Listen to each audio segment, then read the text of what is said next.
बिस्मिल्लाहिर्रहमानिर्रहीम। अस्सलाम वालेकुम दोस्तों, I am Areed Saleem. Welcome to my YouTube channel Novel Orchard. कैसे हैं आप सब लोग? जी तो गाइस, आज मैं हाजिर हुई हूँ न्यू नावल जाना तुझे जब जाना के साथ। तो वो आज हम स्टार्ट करेंगे ये वाले नावल को। ये थोड़ा लॉन्ग नावल जाएगा, देखते हैं 3 एपिसोड में जाता, 4 में जाता, 5 में जाता, कितनी में जाता। और कल जैसा कि मैंने आपको परसों भी बताया था, शायद लग भी रहा हो कि मेरी तबीयत नहीं ठीक थी, मुझे खांसी बहुत ज़्यादा हुई थी और फिर वो भी आँखों का इन्फेक्शन वगैरह ये सब कुछ चल रहा था और फिर थोड़ी बीसी भी हो गई थी, इसलिए मैं नहीं कर सकी। आज भी सारा दिन यूनिवर्सिटी में गुजरा, अभी थोड़ी देर पहले मैं आई हूँ घर पे ना।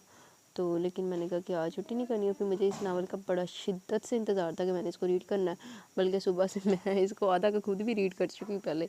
मैं कहा कुछ नहीं होता, रिकॉर्डिंग में दोबारा रीड कर लेंगे। तो इसको ना पढ़ना है आज। ये मेरा one of the most favourite novel है और ये रीच को भी बड़ा पसंद है, रीचा को।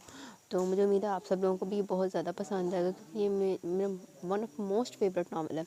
अच्छा, जाना तुझे जब जाना, ये है नीलम रियासत का नावल है। इसको आज हम स्टार्ट करेंगे, लेकिन इससे पहले अगर आपने मेरे चैनल नावल ऑर्चर्ड को सब्सक्राइब नहीं किया तो सब्सक्राइब कर लें और साथ में बेल आइकन भी प्रेस कर लें, ताकि हर आने वाली वीडियो आपको मिलती रहे। अच्छा तो गाइस, ये वाला जो नावल है ना हमारा, ये इसमें बहुत सारे वो टॉपिक कवर हो जाते हैं जो मोस्ट डिमांडिंग टॉपिक्स हैं आजकल। जैसा कि आप लोग डिमांड भी करते हैं, मुझसे फरमाइशें भी आती हैं कि इस टाइप का नावल पढ़े, इस टाइप का नावल पढ़े, ठीक है। तो ये उनमें से भी कवर हो रहे हैं। तो इसकी जो इसकी थीम जो है, फ़र्स्ट ऑफ ऑल तो ये फोर्स्ड मैरिज नावल है, ठीक है। फोर्स्ड मैरिज नावल है। उसके बाद पुलिस ऑफिसर है हमारा हीरो साहब, और जो हीरोइन है वो जर्नलिस्ट है। तो इस तरह दोनों प्रोफेशनलिस्ट हैं, ठीक है। उसके बाद ये एक्शन से भरपूर है। हीरो ने थाड़ कभी किसी का हाथ तोड़ने, कभी किसी को मारना, कभी रॉकेट लॉन्चर चलने हैं। तो थ्रिलिंग भी है, एक्शन से भरपूर भी है। और उस तो बाद ये लव आफ्टर मैरिज भी है, क्योंकि इनकी अरेंज मैरिज यानी फोर्स्ड मैरिज हुई है। तो होता है ऐसे बेसिकली, जो हीरोइन है ना, वो अपनी बहन के देवर के साथ उसकी शादी हुई है। तो उसकी बहन ने ना अपने फैमिली में वो रही नहीं है, उसको अपने सेपरेटली हो गई है ससुराल में, बल्कि अपने बंदे को रुखसत करवा के ले गई है। तो वो उसके देवर के साथ छोटी बहन की शादी हो गई है। तो इस तरह का सीन है। उसके बाद ये जो है, ये हमारा हीरो साहब गरीब हीरो पे है और हीरोइन अमीर है। इस पे भी है, ये स्टेटस डिफरेंस पेज पे है। और इसकी थीम क्या भला, स्टेटस डिफरेंस की पेज पे है।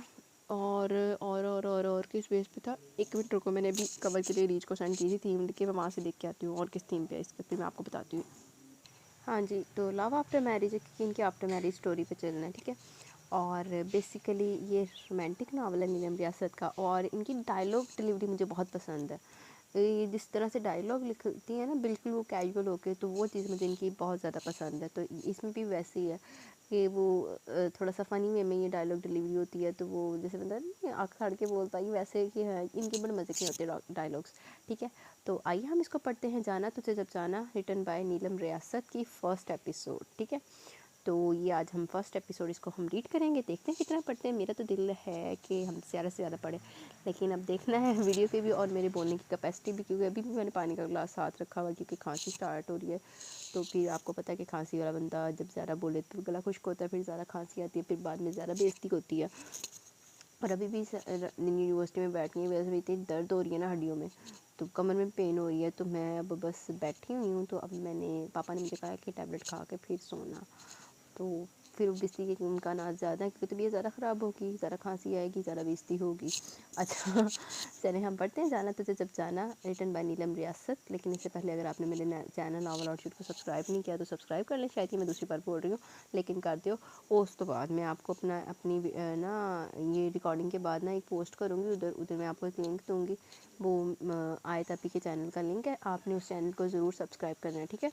तो वो मैं आपको ना लिंक उधर शेयर करूँगी। तो आइए हम अपनी फ़र्स्ट एपिसोड जल्दी से रीड करते हैं। आपको मज़ीद इंतज़ार नहीं करना, क्योंकि मैंने बहुत तारीफ़ें कर दी हैं इस नावल की। वो सर झुकाए तेज़ी से लिखने में मसरूफ़ थी जब दरवाजे पर दस्तक देते हुए बॉस ने सर अंदर किया। मुझे इस माह के पर्चे में नए एसपी का इंटरव्यू चाहिए। चूँकि तुम फारिग हो, इसलिए फ़ोटोग्राफ़र के साथ निकलने की करो। मुकर्रर करदा वक्त में से 1 घंटा बचा और तुम लोगों को पीसी में से मिलना है। इसने गुस्से से कलम मेज़ पर पटका। सर, कोई हद होती है, मुझे आखिर समझा क्या हुआ? मैं फ़ैशन जर्नलिस्ट हूँ। ये एसएसपी के इंटरव्यू मेरे हिस्से का काम नहीं है और ना मैं करूँगी। मैं पहले अपना काम ख़त्म करने की कोशिशों में, और वैसे भी एसपी में कौन से सुख्वाब के पर लगे जो इसका इंटरव्यू लिया जाए? क्या इससे रिश्वत लेने के गुर पूछने हैं? फ़ोटोग्राफ़र बाहर हॉल में मौजूद है, तुम 2-3 मिनट में तैयार होने के लिए ले सकती हो, इससे ज़्यादा नहीं, क्योंकि वो वक्त का बहुत पाबंद है।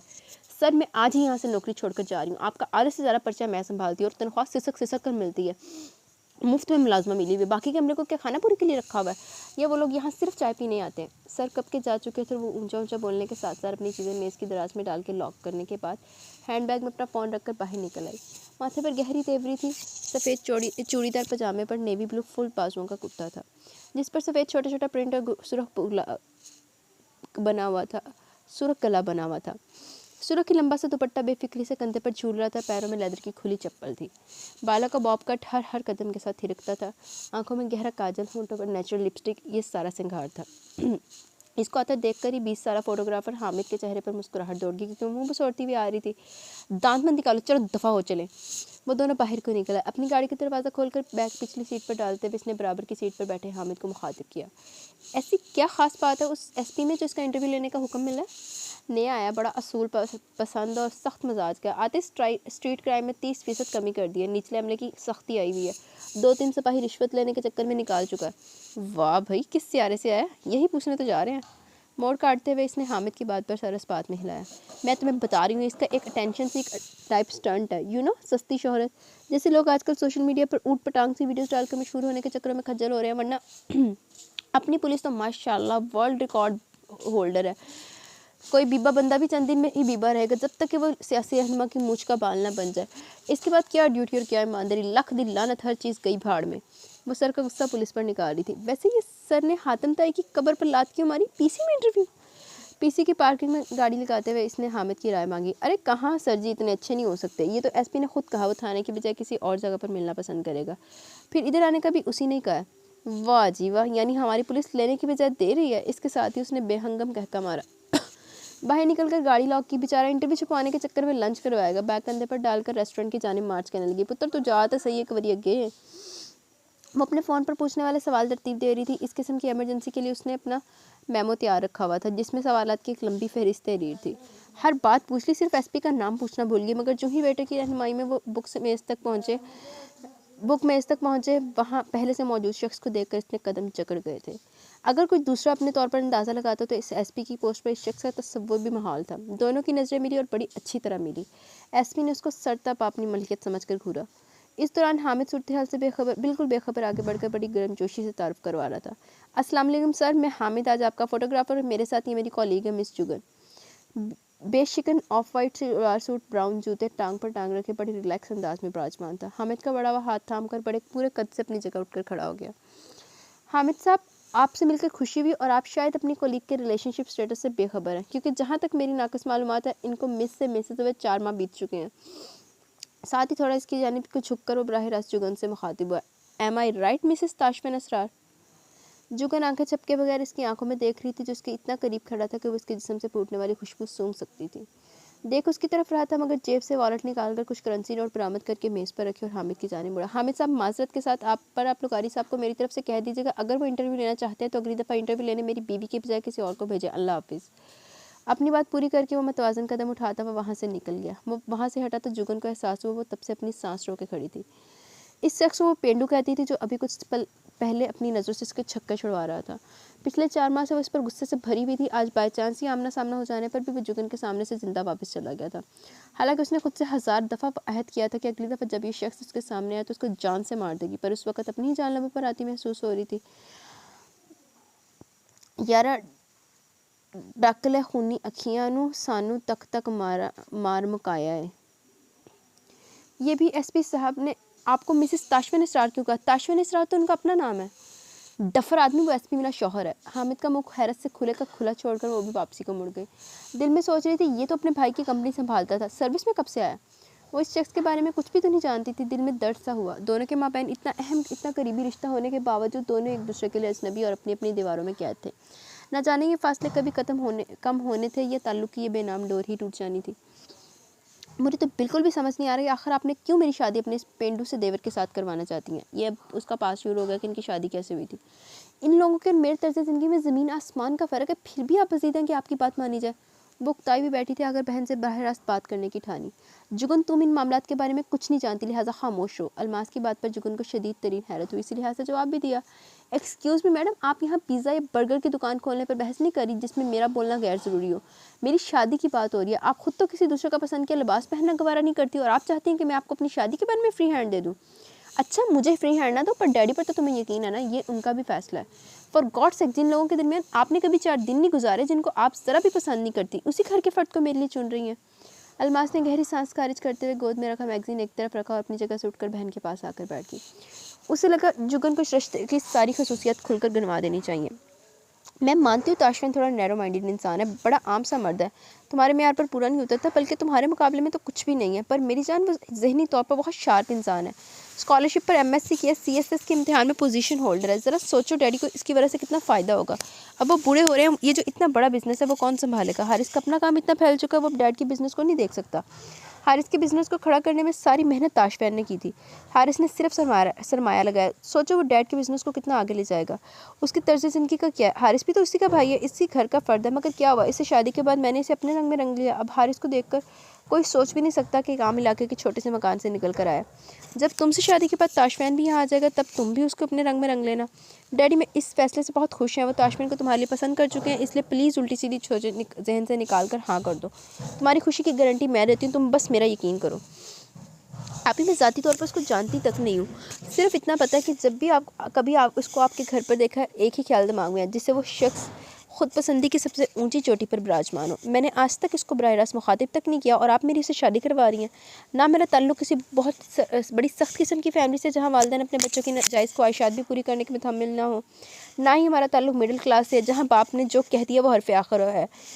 मैं आज तक अपना हर फैसला पूरी आज़ादी से अपनी मर्ज़ी से करती आई हूँ। डैड ने हमें खुला माहौल दिया, अब अचानक मुझे ऐसी जगह भेजने का सोचना जिस माहौल से मैं वाकिफ़ ही नहीं हूँ, ना ही मुझे कोई अंदाज़ा है। मुझे तो ये भी नहीं इल्म कि वो इस रिश्ते से राज़ी है। क्या वो इस रिश्ते से राज़ी है? वो क्यों राज़ी नहीं होगा? इतना अच्छा रिश्ता तो उसके ख्वाब ख्याल में भी नहीं होगा। इसकी तो लॉटरी निकल आई है। इसलिए तो मैं कह रही हूँ कि तुम भी ज़रा ना सोचो, सब बहुत अच्छा होगा। डैडी लोग तो ना जाने कब तक डिनर से वापस आते हैं। मैं चलती हूँ, उनसे फ़ोन पर बात कर लूँगी। Good night Sweety. अलमास ने बहन के गाल पर प्यार किया और अपना बैग उठाकर बाहर चल दी, जहाँ इसका ड्राइवर इंतज़ार में था। जुगन ने सोफे पर लेटकर आंखें मूंद ली। इसे यकीन था कि बाप के दिमाग में ताशफिन का ख्याल डालने वाला भी कोई और नहीं, अलमास ही है। और इसको ये बात बड़ा उलझा रही थी कि जिस ससुराल में जाकर वो खुद एक दिन भी वहाँ फैमिली के साथ नहीं रह रही थी, आज बहन का रिश्ता भी इधर ही देने का फैसला किए बैठी थी। इसे मज़ीद बौखलाहट इस बात पर हो रही थी कि अलमास के दिमाग में कोई बात एक दफ़ा आ जाए तो उसको रोकना नामुमकिन सी बात है। मगर फिर भी जुगन ने सोच लिया एक दफ़ा अपने वालिदैन से बात ज़रूर करेगी। अब आप पूछते क्यों नहीं है, आखिर इसको तकलीफ़ क्या है, ये शादी क्यों नहीं करना चाहता? जवाब अब्बा की बजाय अब्बा के लाडले ने दिया। पहली बात तो ये, हारिस साहब के शादी का मेरा अभी दूर दूर तक इरादा नहीं, और अगर शौक़ चढ़ा भी तो शादी करूँगा, खुदकुशी नहीं। वो इतनी नफीस लड़की है, जुगन से शादी को खुदकुशी कह रहे हो? हाँ बिल्कुल होगी, आखिर उसकी बहन भी तो बड़ी नफीस औरत है, जिसने तुम्हारी गर्दन में अपना एड़ी वाला जूता रखा हुआ है। जिस तरफ तुम्हारी रस्सी खींचती तुम गर्दन लटकाए चल पड़ते हो। क्या तुम्हारी अपनी कोई सोच भी है? हारिस ने अपने छोटे भाई को बुरी तरह घूरा, जो अपने ऑफिस की कुर्सी पर बैठा जवाब में हारिस को इससे भी ज़्यादा गुस्से से घूर रहा था। सफ़ेद बेशिकन शर्ट के दोनों कफ फोल्ड किए हुए थे, टाई की नॉट ढीली करके ऊपरी बटन खोला हुआ था। लंबी लंबी उंगली और साफ़ सुथरे नाखूनों वाला हाथ कभी ठोड़ी के नीचे रुकता, कभी गाल पर। तुम्हारी नज़र में मेरी और मेरी बीवी की ये इज्जत है? मैंने क्या कुछ नहीं किया तुम लोगों के लिए, और आज तुम मेरे एहसानों का शुक्रिया अदा करने के बजाय मुझे आंखें दिखा रहे हो। ताशफिन अपने भाई का वहीं बैठे बैठे घर तमाम करना चाहता था, मगर जो ही नज़र बाप पर पड़ी वो हार गया, जिन्होंने नफ़ी में सर हिलाकर कुछ ना बोलने का इशारा किया। बाप की नज़रों में संजीदगी से देखते हुए उसने अपनी मुट्ठियाँ सख्ती से खुद में मेचकर खुद को बोलने से बाज रखा। गहरी सांस खारिज करते हुए अपनी जगह से उठा, कुर्सी की पुष्ट पर रखा कोट उठाकर पहना, गाड़ी की चाबी उठाई, मेज़ पर रखा, फ़ोन पकड़ कर जेब में रखा। इसकी तैयारी देखकर हारिस का मज़ीद तैश आया। ताशफिन तुम यूँ मेरी बात का जवाब दिए बगैर यहाँ से नहीं जा सकते। तुम जानते हो कितने बड़े बड़े घरों से जुगन के प्रपोजल आए हैं, फिर भी तुम्हारी भाभी ने तुम्हें तरजीह दी। ओ भाई, तुम अपनी बीवी को बोलो मुझे बिल्कुल ही तरजीह ना दे, मैं इस सादा से महरूम ही भला। तुम्हारी बीवी ज़ाती मफाद के बगैर अपने बाप को भी बाप नहीं कहती, पर अब जबकि तुमने साबित कर दिया कि तुम इसी के शौहर हो, तो मेरा भी फ़र्ज़ बनता है मैं भी अपना तारुफ करवा दूँ। मुझे मंजूर है शादी कर लेता हूँ, मगर अपने ससुराल को ये बात अच्छी तरह से समझा देना, हमारे घर में एक ही शख्स रनमजीद था और वो पहले इनका घर दमाद बना हुआ है। बाकियों से फर्माबरदारी की तवक्को ना ही रखें तो बचे रहेंगे। गहरी काली आंखों में गुस्सा हलकुरे ले रहा था। अपनी बात पूरी करने के बाद उसने बाप की व्हीलचेयर पीछे से थामी और वहाँ से निकल गया। गाड़ी में जाते हुए इसरार अहमद ने अपने बराबर नाराज बैठे बेटे को गौर से देखा। कुशादा पेशानी पर सलवटें पड़ी हुई थी, मजबूत हाथों की ग्रिप स्टीयरिंग व्हील पर इतनी सख्त थी कि गाड़ियों के उंगलियों के जोड़ सफ़ेद नजर आ रहे थे। खूबसूरती से तराशी हुई मूंछों के नीचे अनाबी होंठ सख्ती से एक दूसरे में पेवस्त थे। साइड से फौजी कट था, ऊपर वाले बालों की लंबाई ज़्यादा थी जो इसकी शख्सियत पर बड़ी जचती। वो जानते थे सिर्फ उनकी वजह से वहाँ से यूँ बगैर कुछ चिताए आ गया, वरना वो कब का हारिस और अलमास की शोधी हरकतों से उकताया हुआ घूम रहा था। इन्होंने अपना बाजू उसके कंधे पर रखकर थपकी दी। गुस्सा थूक दो, एक ना एक दिन शादी तो करनी है, वैसे भी हमारे घर को एक अदद औरत की अशद तरीन ज़रूरत है। अब्बा जी यही तो मैं कहना चाहता हूँ, हमारे घर को औरत की ज़रूरत है ना कि शो पीस की। और इनकी फैमिली बदकिस्मती कह लें या कुछ और, औरत के नाम के शो पीस हैं। ये भी तो हो सकता है कि जुगन अपनी माँ बहन से आदत में जुदा हो। हाँ, हम पाकिस्तानी यही कहते हैं कि छुरी के नीचे गर्दन रखवा कर उम्मीद करते हैं छुरी लगी हुई नहीं होगी तो जान बच जाएगी, पर ये नहीं सोचते कि कौन छुरी ज़्यादा तकलीफ देती है। हमने मरने के लिए भी सबसे बुरा तरीका चुनना होता है। अब्बा को घर पे उतार कर वो दोस्त से ज़रूरी काम का बहाना बनाकर निकल आया। वो सच जानते थे फिर भी नहीं रोका नहीं। इसको अकेले कुछ वक्त दरकार था ताकि वो अपना लाया हमल तैयार कर पाता। अलमास बेगम, तुम सारी उम्र अपने फैसले पर पछताओगी। तुम्हारी बहन को घास तो मैंने भी नहीं डालनी। वो गाड़ी सुनसान सड़क पर रोकर स्टीयरिंग व्हील पर सर रखकर झुका हुआ था जब फ़ोन पर मैसेज की टोन बजी। इसने सर उठाया, बेदिली से फ़ोन जेब में से निकाल कर देखा। व्हाट्सएप पर अनजान नंबर से मैसेज था, बड़ा पर अंदाज बड़ा दोस्ताना। Hello handsome. माथे पर तेवरी डालकर गौर से एक दफ़ा फिर नंबर पढ़ा, पर वो जाना पहचाना बिल्कुल नहीं था। कौन? I am your biggest fan. दूसरी जानिब से आने वाले जवाब ने उसकी उंगलियों को एक दफ़ा फिर हरकत दी। My fan? मैं कौन हूँ? पाकिस्तान की एंजेलिना जोली या ब्रेडली कॉपर? दूसरी जानिब से हंसी का आइकन आया, साथ लिखा था very funny but you are more handsome than Bradley Cooper. इसने आखिरी मैसेज पढ़कर आंखें घुमाई, साथ ही टाइप किया, तुम कौन और मेरा नंबर कहाँ से लिया है? बताया तो आपकी नंबर 1 फ़ैन हूँ और नंबर आपकी फेसबुक आईडी से लिया था। अब ये भी बता दो फ़ोन किस मकसद के लिए किया? इसके पूछने पर बड़े दिलकश अंदाज में बोली, ये बताने के लिए कि मैं आपकी सबसे बड़ी फ़ैन हूँ। अच्छा अब बता लिया, तसल्ली हो गई है ना? Now go to hell. दूसरों को भी अपने जैसे फारिग समझा हुआ। पहले लड़के ठरकी हुआ करते थे, अब लड़कियाँ भी पूरी तरह से लैस होकर मैदान में उतरी हुई हैं। क़यामत की निशानी है। इसने बुरी तरह झाड़कर फ़ोन बंद करना चाहा जब दूसरी जानिब से मैसेज आया, सड़ू। अब जब वो मान गया तो टेंशन कैसी? अलमास ने हारिस से पूछा जो अभी ऑफिस से आया था और आते ही अलमास को सारी बात से आगाह किया था। क्या तुम उसको जानती नहीं हो? ज़बरदस्ती तो उससे आप सलाम भी नहीं ले सकते, कजा नकाब पढ़वाना। और मुझे लग रहा है वो मजबूरी के तौर पर हाँ कह कर गया, दिल से राज़ी नहीं है, बाद में ज़रूर कोई गड़बड़ करेगा। अलमास हंसते हुए बोली, इतनी सी बात के लिए फ़िक्रमंद हो? माय डियर हस्बैंड, तुम्हारा अक्खड़ भाई आज तक किसी लड़की के करीब जाना तो दूर की बात किसी लड़की को दूर से भी नहीं जानता। जब जुगन को अपनी बीवी के रूप में देखेगा तो मेरी बात लिख कर रख लो, आकर तुम्हारी हाथ चूमेगा। अरे कहाँ वो कहाँ मेरी इतनी खूबसूरत नाजुक पढ़ी लिखी बहन, ऊपर से करोड़ों की मालिक। क्या कोई मजाक समझा हुआ है? अब बस तुम 4 दिन ऑफिस जाना बंद करो, सारे इंतजामात करो, 1 महीने के अंदर अंदर इनकी शादी कर देते हैं। दोनों कोई मुश्किल से यहाँ करवाई है, कहीं फिर से रस्सी तड़वाते हैं। मैं कल जुगन के साथ दुबई जा रही हूँ, बच्चों को मम्मी की तरफ छोड़ रही हूँ। अच्छा तो यही होता अगर ताशफिन हमारे साथ जाकर अपनी मर्जी से शॉपिंग कर लेता। ऐसा सोचना भी मत, हारिस ने वार्न किया। चलो मैं उसके लिबास तुम्हारे माप के अंदाजे से ले आऊँगी। तुमसे 4 इंच लंबे, तुम दोनों की हाइट ही फ़र्क है, बाकी तो एक जैसी जिसामत है। उसके कंधे मेरे कंधों से 1 इंच बड़े होते हैं। कॉलर छोटा, तुम ऐसा करो रहने दो, तुम्हारी लाई हुई चीज़ें उसने उठाकर खिड़की से बाहर ही फेंकनी, कभी नहीं पहनेगा। हाँ अगर तुमने आज अपनी बहन की खातिर इतना ख्याल करने के बजाय पहले भी कभी मेरे भाइयों का हाल अहवाल ही पूछा होता तो शायद हालात और होते। आज वो तुमसे तो दूर की बात मुझसे भी बहुत दूर हो गए हुए हैं। मैंने तुम्हें शादी से पहले बता दिया था कि मैं तुम्हारे भाइयों की माँ बनकर नहीं रह सकती। वैसे भी सारे जवान हैं, इनको अपना ख्याल खुद करना था। अब मज़ीद कुछ बोलकर मुझे बोर मत करना। हमारे बराबर वाली कोठी में डैडी ने मेरे कहने पर जुगन के लिए ख़रीदी है। शादी के बाद वो लोग यहीं रहेंगे। तुम अपने अब्बा से कह देना ताशफिन को अपने अंदाज में समझा दे। मेरी तरह मेरी बहन को भी तंग गली और छोटे घर में रहने की आदत नहीं है। बेटा तैन ताशफिन अच्छी तरीके ना समझाएगा, एड्डी तो लेडी डे नदी ला रहे। हारिस ने एक नज़र बीवी पर डाली, वहाँ से उठ गया, क्योंकि एक बात वो अच्छी तरह जानता था कि ताशफिन का ऑर्डर देकर बात नहीं मनवाई जा सकती और वो छोटे भाइयों के लिए माँ की तरह था। कभी भी उनको छोड़कर यहाँ वहाँ नहीं जाएगा, चाहे दुनिया इधर की उधर ही क्यों ना हो जाए। अब देखना यह था कि ये बैल किस तरह मंडे चढ़ती है। अलमास के साथ सर खपाना फजूल था, इसलिए हारिस ने ऐसे कोई कोशिश भी नहीं की। तैयारियों में मगन हो गया। वो दिन भी आखिर आ ही के जब ताशफिन दुल्हा बनकर बारात लेके साथ आया। जुगन के वालिद ने इसका शानदार इस्तकबाल किया। यह हर एक रस्म और तकरीब में पैसा पानी की तरह बहाया गया। अलमास के दिखावे की आदत ने हर चीज़ को नायाब बनाकर चुना। खाने से लेकर हाल की डेकोरेशन तक हर चीज़ दिल चुराने वाली थी। मगर वहाँ पर दूल्हे की फैमिली के चंद ही लोग थे, दूल्हे के भाई और बाप, बाकी सब मेहमान लड़की वाले थे। कोई ऐसी ज़ुबान ना थी जिसने दूल्हा दुल्हन की तारीफ़ ना की हो। अच्छा जी।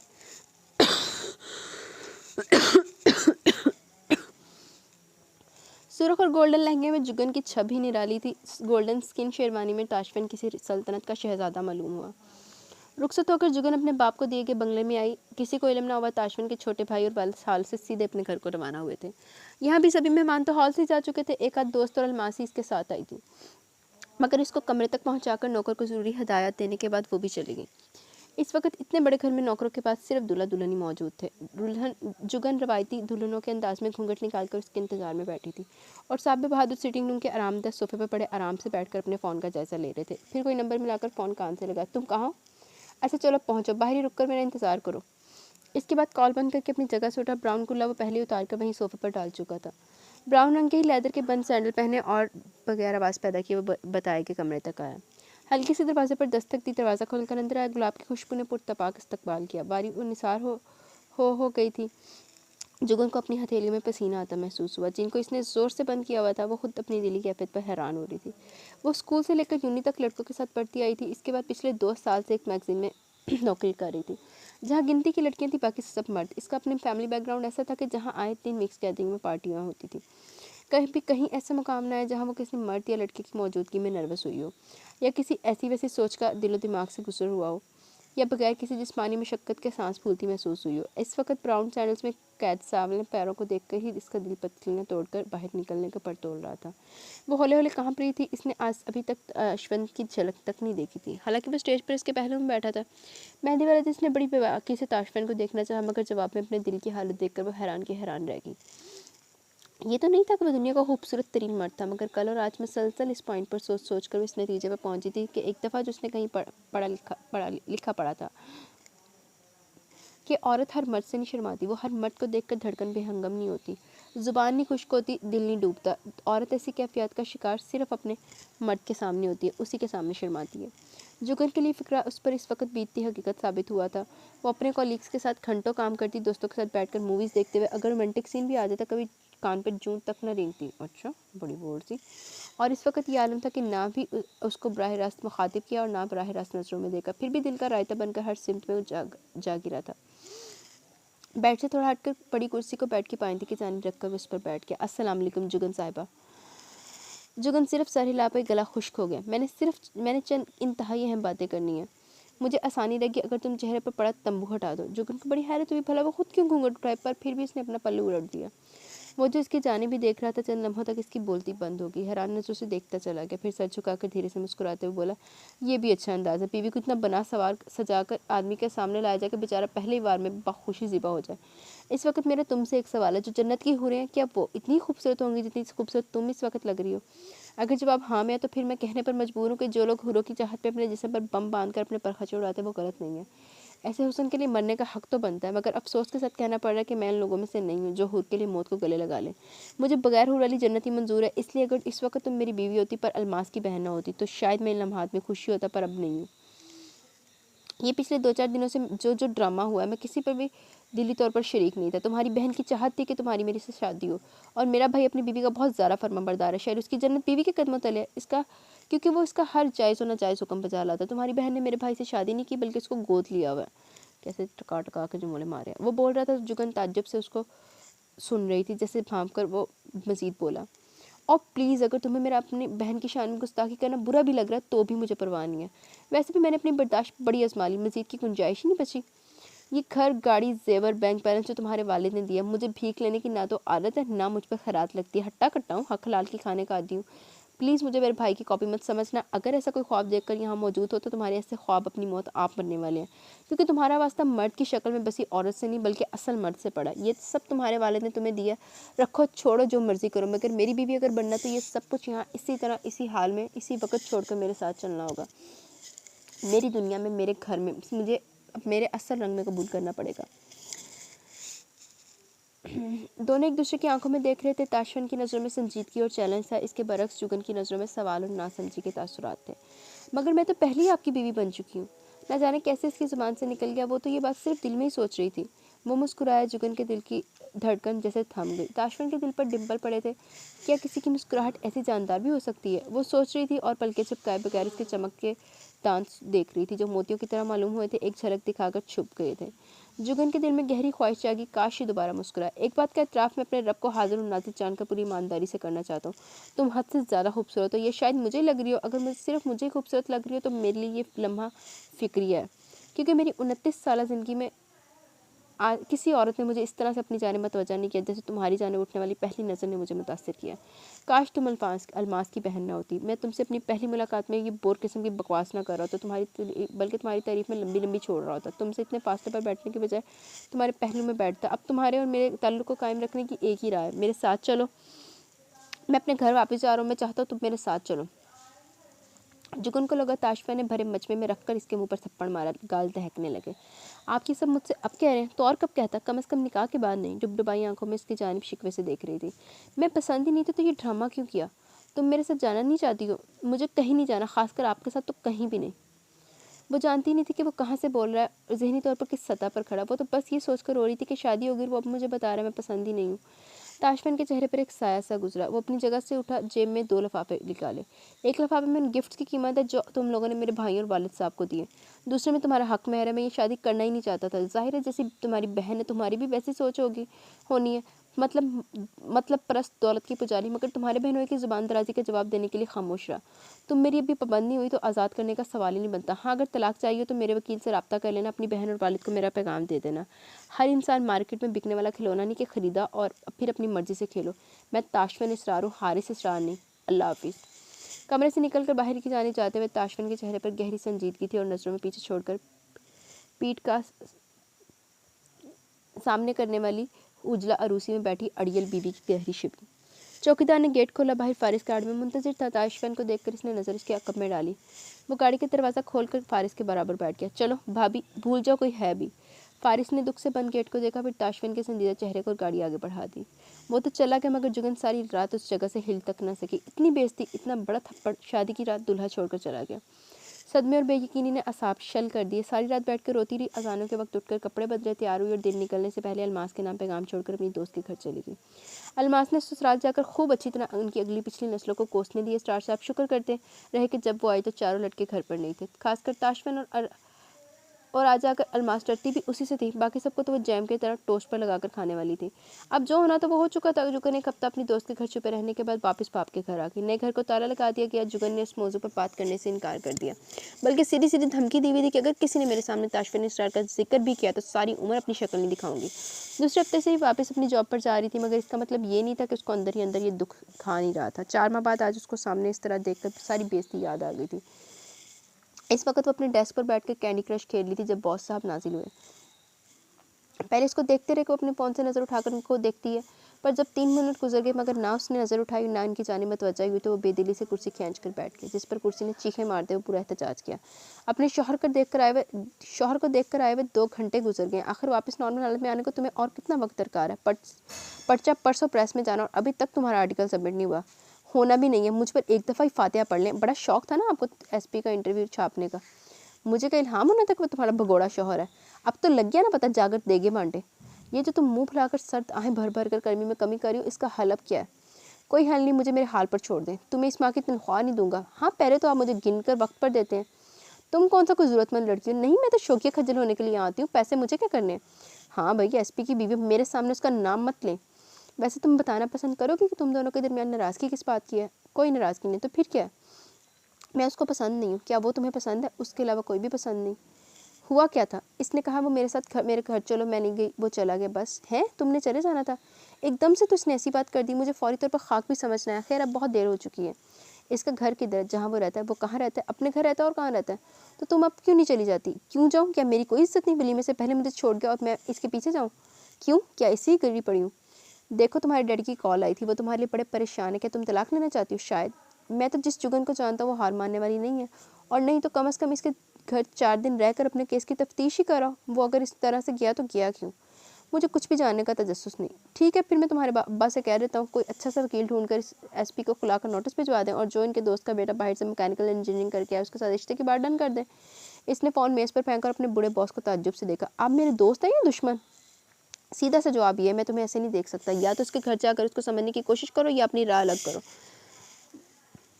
अगर उसने मुझे अपने घर घुसने ही ना दिया फिर ऐसे बेहिस बदतमीज़ इंसान के साथ ताल्लुक़ रखना बेवकूफ़ी होगी।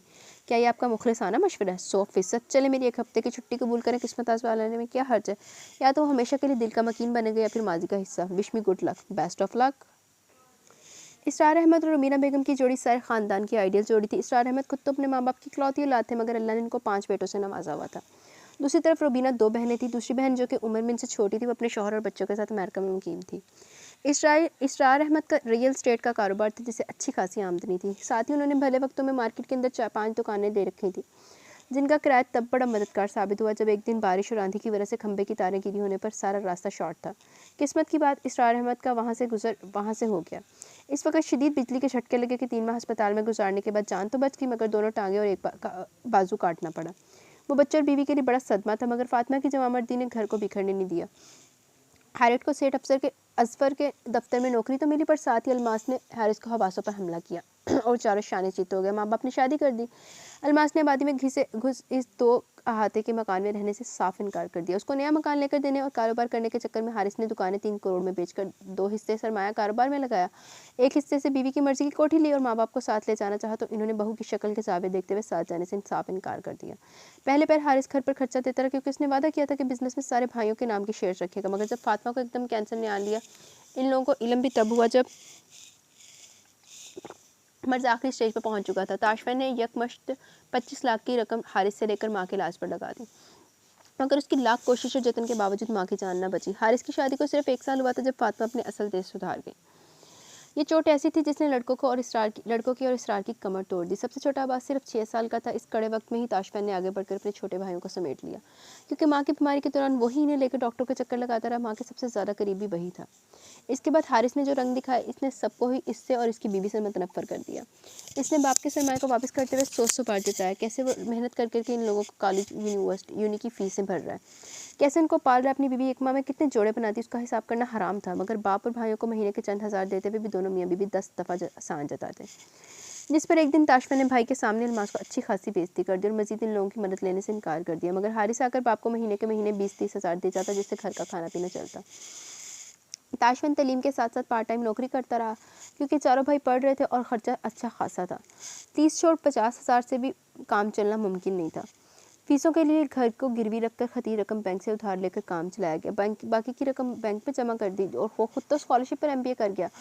मगर उससे छोटे फारिस और शुएब भी ज़ेर तलीम थे। फारिस एरोनॉटिकल इंजीनियर बन रहा था, हसीब BA कर रहा था, जबकि अब्बास अभी 6ठी जमात का तालिब इल्म था। 4 साल से वो लोग माँ के वजूद से महरूम थे। घर में सिर्फ मर्द ही मर्द थे। औरत नाम को भी न थी, नौकर रखने की अपनी हैसियत न थी। सारे काम चारों भाई खुद ही आपस में बांट कर लेते। एक सिर्फ कपड़े धोने का मसला ऐसा था जिसे धोबी हल करता। 2 साल पहले हारिस ने बिजनेस को मजीद बढ़ाया और ताशफैन की मदद मांगी। उसने तगड़ी सी तनख्वाह का मुतालबा रखकर मदद देने की हामी भरी थी, मगर शादी के बाद वो वहाँ से नौकरी छोड़कर सर्विस ज्वाइन कर चुका था। अपनी अब तक की हुई सेविंग से वो शादी वाले दिन हक महर और दूसरे खर्चे के तौर पर जुगन को दिया था, जिसके नतीजे में गाड़ी एक दफ़ा फिर ज़ीरो से स्टार्ट हुई। और मगर उसको गम रुपये पैसे का नहीं था, क्योंकि पैसा आनी जानी चीज़ें कमाया जा सकता है, इंसान नहीं मिलते। जो चोट भाई ने दी, इसकी तकलीफ़ नहीं जाती थी। तुम इतने बड़े बड़े बैग लेकर आखिर जा कहाँ रही हो? मम्मी बताया तो अपनी दोस्त की शादी में शिरकत के लिए इस्लामाबाद जा रही हूँ। अब बार बार तो ना पूछे। मगर हनी बेटा इस तरह अचानक? मम्मी रात उसने मुझे कॉल करके बताया। अब आप मुझे जाने दें, भाई टैक्सी आ गई, मेरी फ़्लाइट मिस हो जाएगी और हाँ मैं कोई महीना रहे बगैर वापस नहीं आऊँगी, डैडी को बता दीजिएगा। फौरी तौर पर बाहर निकल आई, जहाँ टैक्सी की वजह हारिस गाड़ी में इंतज़ार कर रहा था। निकलने में इतनी देर लगाती हो? अपनी सास को जाकर शुक्रिया बोले, इन्हीं के सवाल ख़त्म नहीं हो रहे थे। और ये इतना सारा सामान लेकर के सफारी पार्क की सैर को जा रही हो? आप सफारी की बात करें, मुझे ये लगता है जैसे दूसरी दुनिया में जा रही हूँ। मुझे जो जो बातें आपकी बेगम ने आपकी फैमिली के बारे में बताई, इन्हें सुनकर तो मेरा सोच कर दिल डूब रहा है। वहाँ कैसे रहूँगी? और जब भी आपको फ़ोन करूँ फ़ौरन मुझे लेने आ जाइएगा। मुझे तुम्हारे फैसले से इंतहाई खुशी हुई है। मुझसे बहुत सी ज़्यादतियाँ हुई, मगर तुम्हारे और ताशफैन के रिश्ते में मेरी दिली ईमानदारी शामिल थी। मैं इस हवाले से अपने भाई को कोई दुख नहीं देना नहीं चाहता था, मगर जो अल्लाह को मंजूर, मेरी दुआएं तुम्हारे साथ हैं। 45 मिनट की मसाफत के बाद हारिस ने एक बड़े से बाजार में गाड़ी रोककर सामने मौजूद करियाने की दुकान पर खड़े 13-13 साल के लड़कों को इशारे से अपनी तरफ बुलाया। खुद भी गाड़ी से बाहर निकल आया। बूट खोलकर लड़कों का बैग अपने घर तक ले जाने का हुक्म दिया। सारा मोहल्ला हारिस इसरार से बड़ा मरूब था। लड़कों ने फटाफट इतने बड़े बड़े 3 बैग अपने कंधों पर लादे और एक तंग गली में घुस गए। हारिस ने इसकी जानिब का दरवाज़ा खोला। शाम के 4 बजे का वक्त था। लाइट गई हुई थी। सारी फिजा में हबस और गर्मी अरूज पर थी। कुछ हिचकित आते थे लोगों की पोस्टमार्टम करती निगाहें जुगन गाड़ी से निकली और तेज़ तेज़ कदम उठाकर जाते हारिस के पीछे चल दी। इसने ऊंची एड़ी वाला जूता पहना था। ऊंची नीची गली में 2 दफ़ा इसका पाँव मुड़ते मुड़ते बचा। 2 पट के ब्राउन लोहे के दरवाजे के सामने हारिस के कदम रुक गए। लो भाई, तुम्हारी मंजिल आ गई, तुम अंदर जाओ और मैं वापस चलता हूँ। अलमास के दोस्त के बेटे की सालगिरह, लेट हो गया तो शामत आ जानी है, तुम बिला झिझक अंदर जाओ, फी अमान अल्लाह। उसके सर पर हल्का सा हाथ का दबाव डालकर इनके कदम वापसी को मुड़ गए। बैग लेकर जाने वाले लड़के दौड़ते हुए घर से निकले, उसी तरफ भागते गली से भी निकल गए। वो वहीं खड़ी थी, ना अंदर से कोई इस्तकबाल को बरामद हुआ, ना गली में कोई जीरू आसपास बचा। वो अल्लाह का नाम लेकर खुले हुए दरवाजे से अंदर आ गई। अंदर से दरवाजे आ रही थी, शेबी मुझे ये एडिडास का बूट ड्राइंग की कॉपी पर बना दो प्लीज़, वरना कल मेरी टीचर मेरे नंबर काट लेगी। ओ यार, जब कह चुका हूँ बना दूंगा तो बना कर ही सोऊंगा, मगर मुझे कॉपी वापस अपने बैग में रखनी है। पिछली दफ़ा भी तुमने रात को बनाने का कहकर कॉपी अपने कमरे में अपनी चीज़ों में गुम कर दी थी। बस जो बात मुंह से निकल जाए ना, उस पर उसी वक्त महल बनाकर दम लिया करो। इस वक्त अंधेरे में तुम्हारा सर स्केच करूं? क्या मुझे बिल्ली समझा हुआ है? आपके तीसरी आवाज़ आई, बिल्ली नहीं बिल्ला, वो भी शाह काला, वही जो रास्ता काटता है। और तुम खुद क्या, वो भी बता दो। मैं शहजादा गुलफाम हूँ, बड़ी ठंड कलेजे में। अभी भाई आ जाए, लग पता जाएगा। टीवी को गेंद मारकर स्क्रीन का क्या हशर किया, जब जूते पड़ रहे होंगे ना तब बताना कहाँ के शहजादे हो। इस मसले का मेरे पास एक हल है। मैं हाल का बल्ब फ्यूज़ कर देता हूँ, ना बत्ती जलेगी ना भाई स्क्रीन देखेगा। वो पंजों पर वजन डालकर धीरे धीरे चलती राहदारी से निकल कर अंदर आई। गैस का लैंप चल रहा था और ये आवाज़ें छत के लैंटर में लगी ग्रिल से आ रही थी। बोलने वाले भी ऊपर ही मौजूद थे। कौन? अपने पीछे आवाज़ सुनकर इसकी चीख जब निकली, बिजली भी इसी वक्त आ गई। नसवानी चीख ने ऊपर मौजूद अवाम को भी मतवजा कर दिया, मगर बत्तियां जलते ही वहाँ नजर आने वाली हिरनी को देखकर तीनों भाई आगे पीछे सीढ़ियों की जानिब आए। इसरार अहमद अंदर कमरे में मगरिब की नमाज़ पढ़कर निकले। अपनी छोटी बहू को इस तरह अपने सामने देखकर खुशगवार हैरत का शिकार हुए। जुगन बेटी, तुम यहाँ अकेली आई हो? जी, वो हारिस भाई के साथ आई हूँ। इसरार ने नज़र मोड़कर बिरौनी दरवाजे की जानिब देखा। इनके अमल को देखकर इसने वजाहत की, वो मुझे छोड़कर वापस चले गए, कहीं जाना था। हाँ, इसे हमेशा कहीं जाने की जल्दी होती। खैर, तुम खड़ी क्यों, बैठो। शेबी फारिस, नीचे आओ, देखो कौन आया। अब्बास भाभी आई हैं, इन्होंने क्लियर और ऊंची आवाज़ में पुकारा था। जुगन को यकीन था कि सीढ़ी के ऊपर वो खड़े थे, मगर सामने ना आए। इसको शदीद किस्म की खजालत का एहसास हुआ।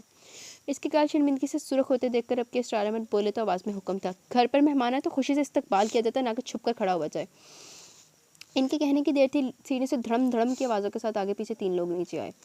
तीनों ने मुश्तरका सलाम किया। सबसे लंबे वाले का तारुफ इसरार अहमद ने फारिस के नाम से करवाया। वो हूबहू ताशफैन की कॉपी था, मगर उसके मुकाबले में इंतहाई पतला। हसीब ताशफैन से छोटा शक्ल में। हसीब नहीं, ये शुएब, पता नहीं हसीब है कि शुएब है, अब देखते हैं आगे क्या नाम यूज़ किया। पीछे तो ऊपर तो शेबी कह रहे हैं ना, शेब किया, शुएब नाम है इसका। शुएब ताशफैन से छोटा शक्ल में इसरार अहमद और हारिस भाई से मुशाबत रखता था। अलबत्ता अब्बास सबसे अलग था।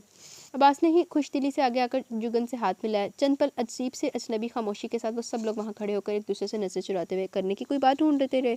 यहाँ भी इसरार अहमद को ही बोलना पड़ा, बहन का सामान उठाकर अंदर कमरे में रखो, इसको बैठने के लिए कोई चीज़ पेश करो। क्या हो गया, क्यों बुत बनकर खड़े हो? सबसे पहले फारिस की जुबान पर खुजली हुई। क्या आप सामान लेकर आई हैं? जुगन ने मुजरमों की तरह हाँ में गर्दन हिलाई। इसका भला क्या मतलब हुआ? शुएब के सवाल पर जवाब आवाज़ की जानिब से, बेवकूफ़ो, इसका मतलब है जुगन आप ही हमारे घर रहने के लिए आई हैं। फारिस ने अपनी पैंट की जेबों में हाथ डालते हुए बेसब्री से पूछा, क्या ये सच कह रहा है? अब की दफ़ा जुगन की आंखों में पानी आ गया। इतनी गर्मी, ऊपर से इतना सख्त इंटरव्यू। अगर तुम लोगों को यहाँ खड़ी अच्छी नहीं लग रही है तो मैं क्या वापस चली जाऊँ? तीनों भाई अपनी जगह साख्त हो गया। बास आगे आकर इससे लिपट गया। Welcome home. दूसरे दोनों भी हरकत में आए। अब्बा, आप ही का सामान कहाँ रखना है? फिलहाल तो ड्राइंग रूम में रख दो, क्योंकि साहब जी का कमरा तो इस काबिल नहीं है। वो इसी वाले कमरे में रहती थी। ये कहना पड़ेगा कि इससे पहले इतनी गर्मी नहीं देखी थी। सबसे पहले उसने अपना रेशमी लिबास तब्दील करके सादा लॉन का दुपट्टा सेट पहना। फिर हल्की फुल्की गपशप के दौरान सब ने मिलकर खाना खाया। इसरार अहमद ने शुएब से कहा वो मार्केट से बहन के लिए खाने को कुछ इसकी पसंद का लिया, मगर जुगन ने इनकार करते हुए कहा जो घर में बना वो वही खाएगी।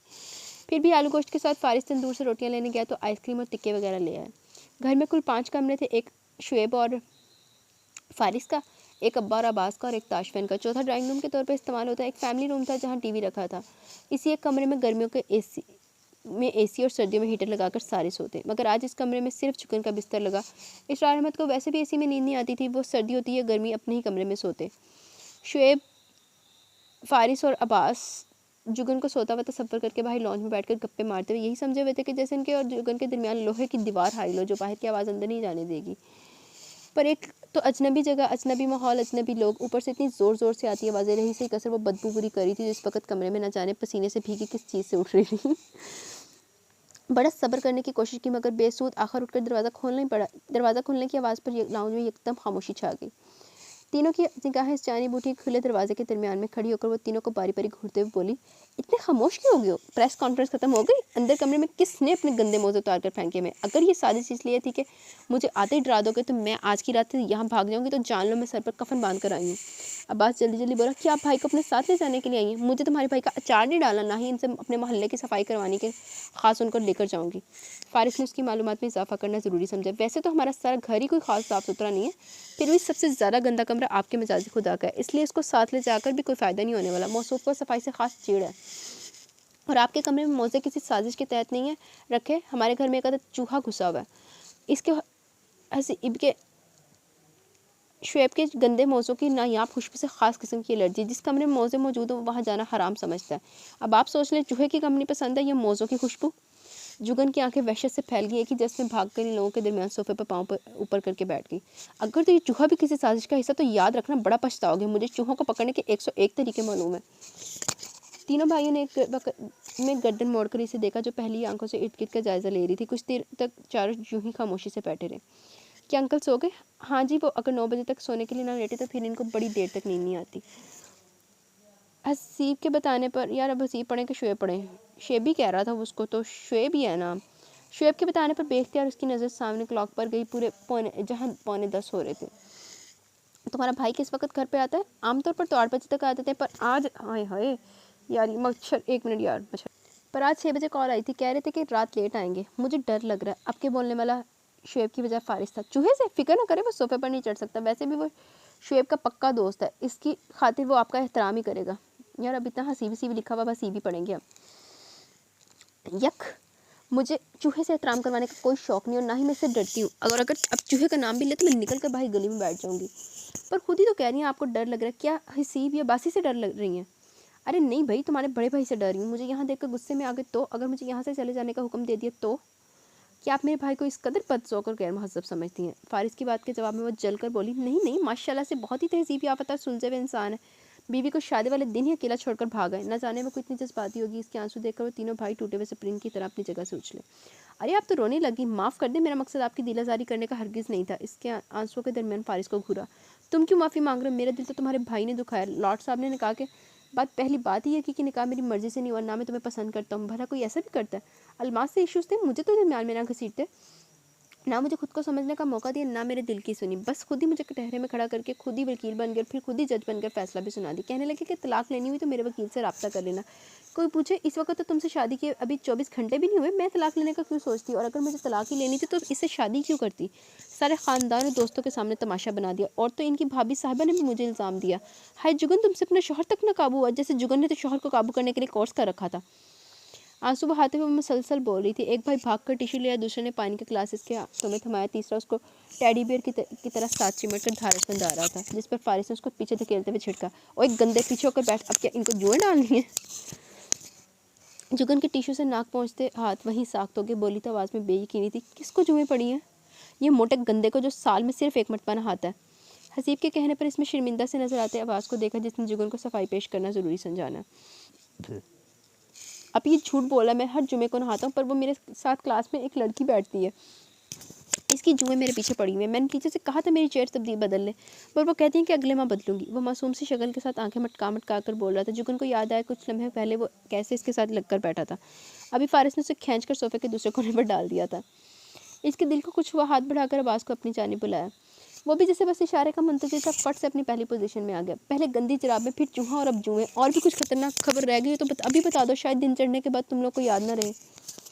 वो नज़र लगाकर अब्बास के बालों को हाथ से दाएं बाएं करते हुए लाशौरी तौर पर जुएं ढूंढने लगी, जबकि फारिस ने हसीब को कुछ बोलने का इशारा किया, जिस पर हसीब के लब हिले। आपी भाई से डरने की ज़रूरत नहीं, हम आपके साथ हैं। इसकी बात पर फारिस ने बेचैनी से दरमियान में ही उचक ली। आपने बस इनको इग्नोर करना है, ये एहसास बिल्कुल नहीं देना कि आप उनकी खातिर ही आई हैं। बस आप अपने भाइयों की फरमाइश पर रहने को आई हैं, यही इनको बताना है। फिर देखिएगा साबिर बहादुर के दिल पर क्या क्या बीतेगी। शादी के बाद कई दफ़ा दुखी गाने सुनते हुए पाए गए हैं। पहले दिन के 24 घंटे अलर्ट रहते थे, अब कई मौके पर डे ड्रीमिंग करते हुए रंगे हाथों पकड़े जा चुके हैं। पूछने पर गहरी सांस भरकर मौजू बदल देते हैं। पर अपने भाई के होते हुए आपको टेंशन लेने की ज़रूरत नहीं है। अगर मुझे हकीकत का इल्म होता तो मैं कब का खुद जाकर आपको घर ले आया होता। अब आप सो जाए, मैंने भी कल यूँ नहीं जाना है।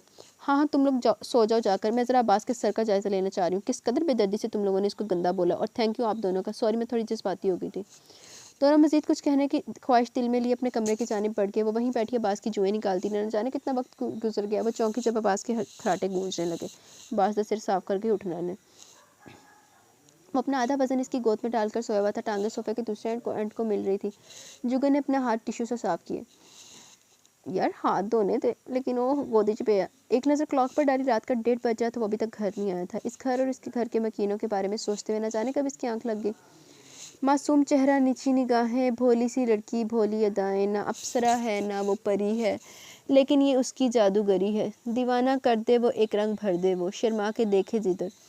गाड़ी जो ही इसके बाजार में दाखिल हुई, स्पीड कम हो गई। अलबत्ता उद्दत नारायण अभी भी कह रहा था, करता हूँ उसके घर के मैं फेरे, हंसने लगे हैं अब दोस्त मेरे। सच कह रहा हूँ, इसकी कसम है, मैं फिर भी खुश हूँ। बस एक कम है, जिसे प्यार करता हूँ मैं, जिस पर मरता हूँ, उसको नहीं है खबर।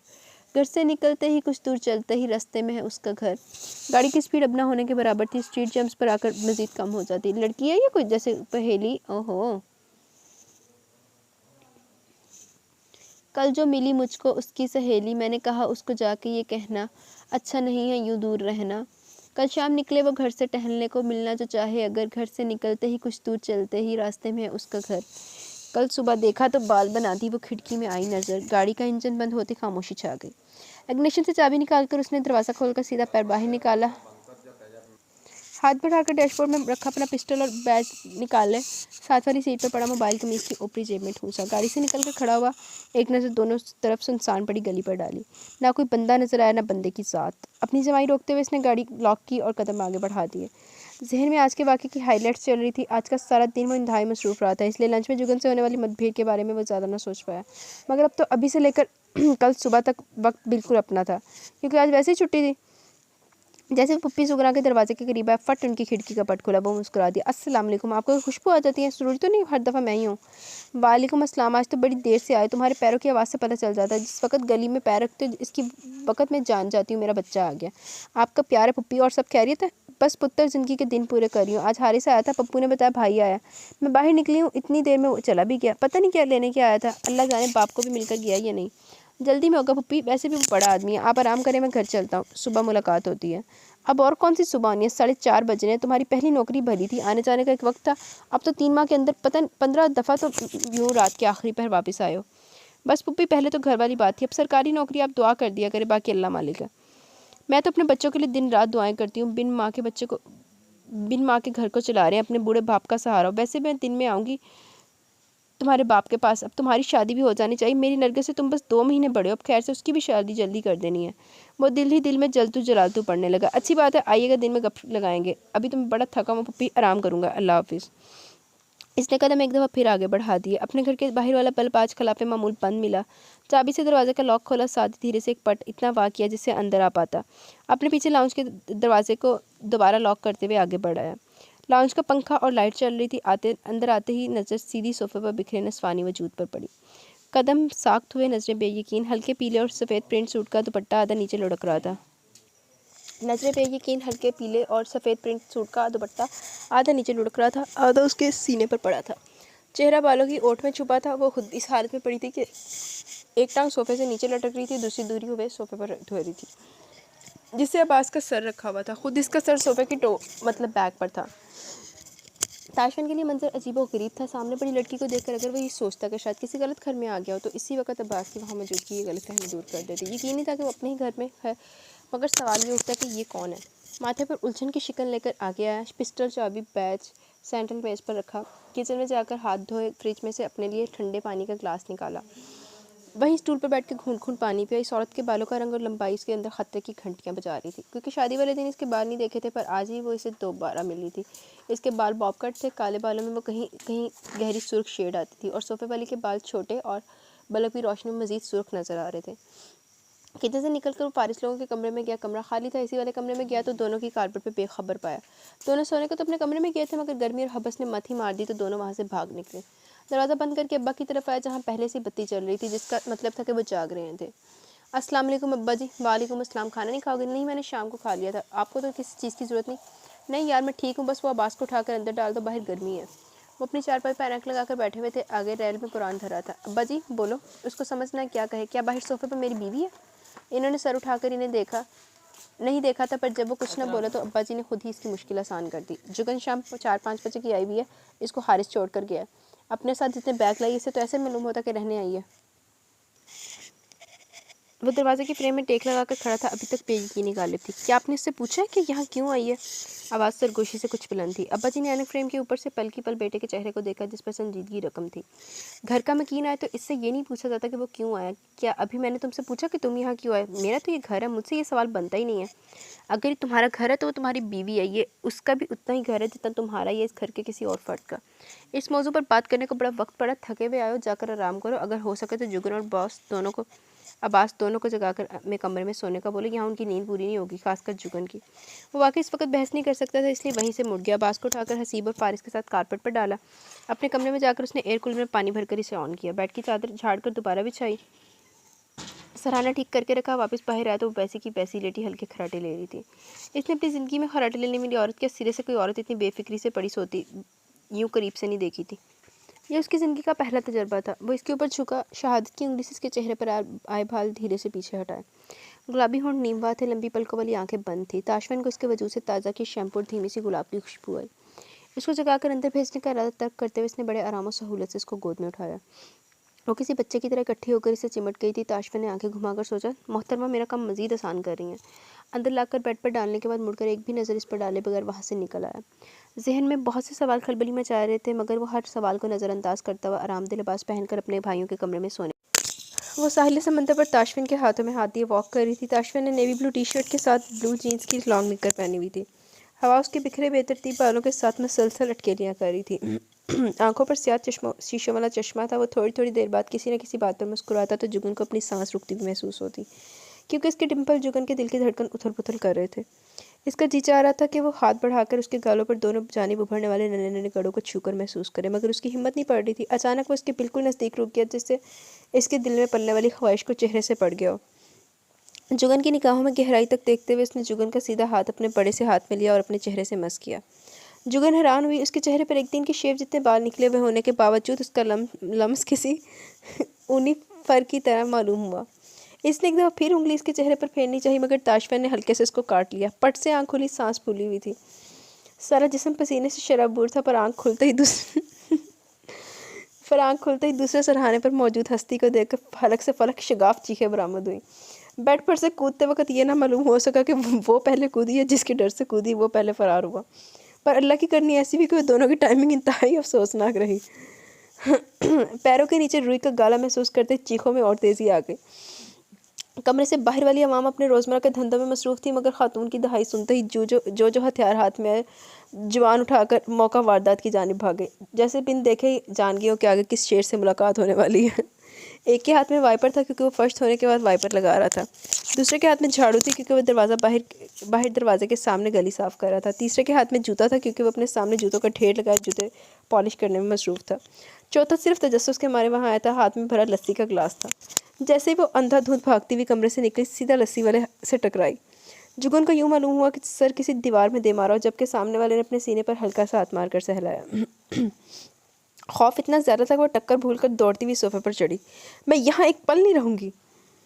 रोज़ारो कतार रोते हुए एक ही लाइन बोली। सबसे पहले हसीब ने अंदर नज़र डाली, फैली हुई आंखों समेत बेयकीनी के साथ नफ़ी में सर हिलाता बाहर आया। उसके बाद वाइपर को बंदूक जैसा तान कर आगे बढ़ने वाला सिपाही फारिस था। एक पल को जायज़ा लेने के बाद कानों को हाथ लगाता वापस आया। अब्बास की आगे जाने की हिम्मत न हुई, वो वहीं जुगन के पास सोफे पर चढ़ा आया। ताशफा ने दोनों भाइयों को डपटा, अपने ड्रामे बंद करके कुछ फूट भी चुका, कौन सी बला देख कर आए हो? कुछ ना पूछो, अंदर एक शहादत वाक़या हुई है। जिस डॉन को सारी दुनिया की पुलिस न पकड़ सकी, उसने तुम्हारे बीवी के चरणों में जान दे दी है। फारिस सीधे अल्फाज में बको मरो। ताशफन की बात पर फारिस ने हसीब को बोलने का इशारा किया। हसीब ने ना नजर आने वाले आंसू साफ किए। अपना जिगरी यार मर गया। हाय, मैं रातों को किसका इंतज़ार करूँगा? किसके लिए सबसे छुपा कर खाना बेड के नीचे रखा करूँगा? अब तक ताशफन के शक को यकीन मिल चुका था। मज़े से बोला, अब तो तुम लोगों को मेरी बात समझ आएगी। ये लड़की इस घर में ख़तरनाक मकासद लेकर आई है। पहले आदि जुओं का खात्मा कर दिया, अब दिन चढ़ते ही हमारा शेर जवान मार दिया। इसकी लाश को ठिकाने लगाओ और इसके बाद इस लड़की को यहाँ से चलता करो। सामान बाहर गली में रखो, एक अदर रिक्शा बुलवाओ और टाटा बाय बाय कर दो। जुगन जो कि सोफे पर खड़ी अब्बास को मजबूती से थामे कांप रही थी, गुस्से में सब भूलकर नीचे उतरी और एन ताशफिन के सामने, जिसके एक हाथ में ग्लास पकड़ा हुआ था और दूसरा ट्रैक सूट ट्राउज़र की जेब में दिया हुआ था, जिसके पौंचे फॉल किए हुए थे, पैरों में काले रंग की सादा सी चप्पल थी, सफ़ेद टी शर्ट, माथे पर गिरे बेतरतीब बाल, काली सी आंखें, ऊपर को मुड़ी लंबी लंबी पलकें। वो पूरी संजीदगी से इसकी तरफ मतवजह था। इसके इतने करीब आकर खड़े होने से जुगन को अपना दिल काबू से बाहर होता महसूस हुआ, मगर वो ताशमहल पर अपनी कमज़ोरी जाहिर नहीं करना नहीं चाहती थी, इसलिए खुद को बड़ा पूरा एतमाद दिखाते हुए मजबूत आवाज़ में बोली, अस्सलाम वालेकुम एसपी ताशमहल इसरार साहब। मुझे कहना पड़ रहा है, आपको देखकर मुझे कोई खुशी नहीं हुई। और आप होते कौन है मेरे ही भाइयों को मेरे ही घर में मेरा ही सामान निकाल कर बाहर रखने को कहने वाले? आइंदा ऐसा वैसा कोई ऑर्डर नशर करने से पहले ये सोच लीजिए कि कहीं ऐसा ना हो मेरा सामान यहाँ से निकलवाने के चक्कर में आप खुद ही दरबदर हो जाएं। ताशमहल की भवें ऊपर को शूट करी। हैरिस से इसको सरता पैर देखा, फिर खीखी करते भाइयों को घूरा, जिस पर खीखी की वजह आवाज़ उसी वक्त बंद होगी। इसके बाद वापस इस पर नजर डाली। बीवी साहिबा कर चूंटी के भी पड़ निकल आए तब भी वो काब नहीं बन जाती, चूंटी ही रहेगी। मुझे दोबारा बीवी मत बुलाइएगा, क्योंकि मैं आपकी बीवी नहीं हूँ। तो फिर क्या? ताशमहल को इसकी गुफ्तगू से मज़ा आ रहा था। आपकी कुछ भी नहीं हूँ तो मेरे घर में क्या कर रही हो? अब यहाँ अपने भाइयों और अंकल के पास आई हो, आप किसी गलतफहमी का शिकार मत हो। कमाल है, यूँ अचानक से अंकल और भाई की मोहब्बत कैसे जाग उठी? मैं आपके किसी तंज का जवाब देने की पाबंद नहीं हूँ। आप तो वैसे भी लोगों के बारे में अपनी राय रखने के काफ़ी शौकीन है, इसलिए मेरी बला से जो मर्जी है सोचिए और कहिए। ताशमहल 2 कदम इसकी जानिब बढ़ा, वो बेख्तियार पीछे हुई। तुम औरतों के ड्रामों से बड़ी अच्छी तरह वाकिफ हो। जिस भी खुफिया मकसद से आई हो या भेजी गई हो, एक बात कान खोल कर सुन लो। अगर मेरे भाइयों या वालिद का दिल तोड़ा या किसी किस्म का कोई नुकसान पहुंचा तो तुम्हारी बहन और बाप की ईंट से ईंट बजा दूंगा। आंखों में चैन से घूरते हुए नया बयान देकर अपने हाथ में पकड़ा ठंडा ठार लस्सी का गिलास जुगन के हाथों में देते वहां से हट गया। जुगन ने उसकी पुश्त को घूरते हुए गहरी सांस खारिज की, आंखों में नमी सी आ गई। इतना बदगुमान और नाराज मेरा शौहर है, ये तो सारी उम्र मुझसे राजी होने वाला नहीं। लगता है मैंने कितने बंदे मारे, कितनों का खून पिया जो ये इम्तिहान मिला। कहा तो था हम आपके साथ हैं। ये ऊँट एक दिन पहाड़ के नीचे आई है, पहले ज़रा हम अपने साथी का जनाजा निकाल आएं। हसीब की झाड़ू पर मुर्दा चूहे को देखकर वो एक दफ़ा फिर चीख मारकर सोफे पर चढ़ गई। मुंह धोए बगैर ही वो लस्सी का गिलास पी गई थी, जिसमें ढेर सारी बर्फ़ डाली हुई थी। लस्सी पीने के दौरान और फिर मुंह धोते हुए ताशमहल की रखाई का ख्याल जहन में घूमता रहा। वो तौलिए से मुंह पहुँचते हुए आकर हॉल में बैठे पीछे सोफे पर बैठी। इसरार अहमद ने हसीब को मुखातिब के बहन के लिए नाश्ता लिया। वो हसीब को टोकते हुए बोली, नहीं नहीं हसीब तुम बैठो, मैं खुद ही वहाँ चली जाती हूँ। उसे अच्छा न लगा कि हसीब उसका नाश्ता लाए, इसलिए उठकर किचन की जानिब आ गई। वो तो समझी थी कोई बावर्ची नाश्ता वगैरह बनाता होगा, मगर जालीदार दरवाजे को पार करते ही ताशमहल को बड़ी महारत से एप्रन बांधकर बर्तन धोते पाया। इतना लंबा चौड़ा इंसान खिलाफ मामूल सिंह के सामने खड़ा बड़ा ही खूबसूरत लग रहा था। वो वहीं से वापस पलटने के इरादे में थी जब ताशमहल ने उसको मुखातिब कर लिया, नाश्ते में क्या लोगे? वो एप्रन की जेब में रखे तौली से हाथ साफ करते हुए पूरी तरह इसकी जानिब घूमा। क्या नाश्ता आप बनाएंगे? नहीं, ममनून हुसैन बनाने आएगा। क्या स्क्रैबल एग खा लेती हो? हाँ, मरी हुई आवाज़ में कहा। आगे समझना है कि वहीं खड़ी रही या बाहर चली जाए, ये मुश्किल भी ताशमहल ने आसान कर दी।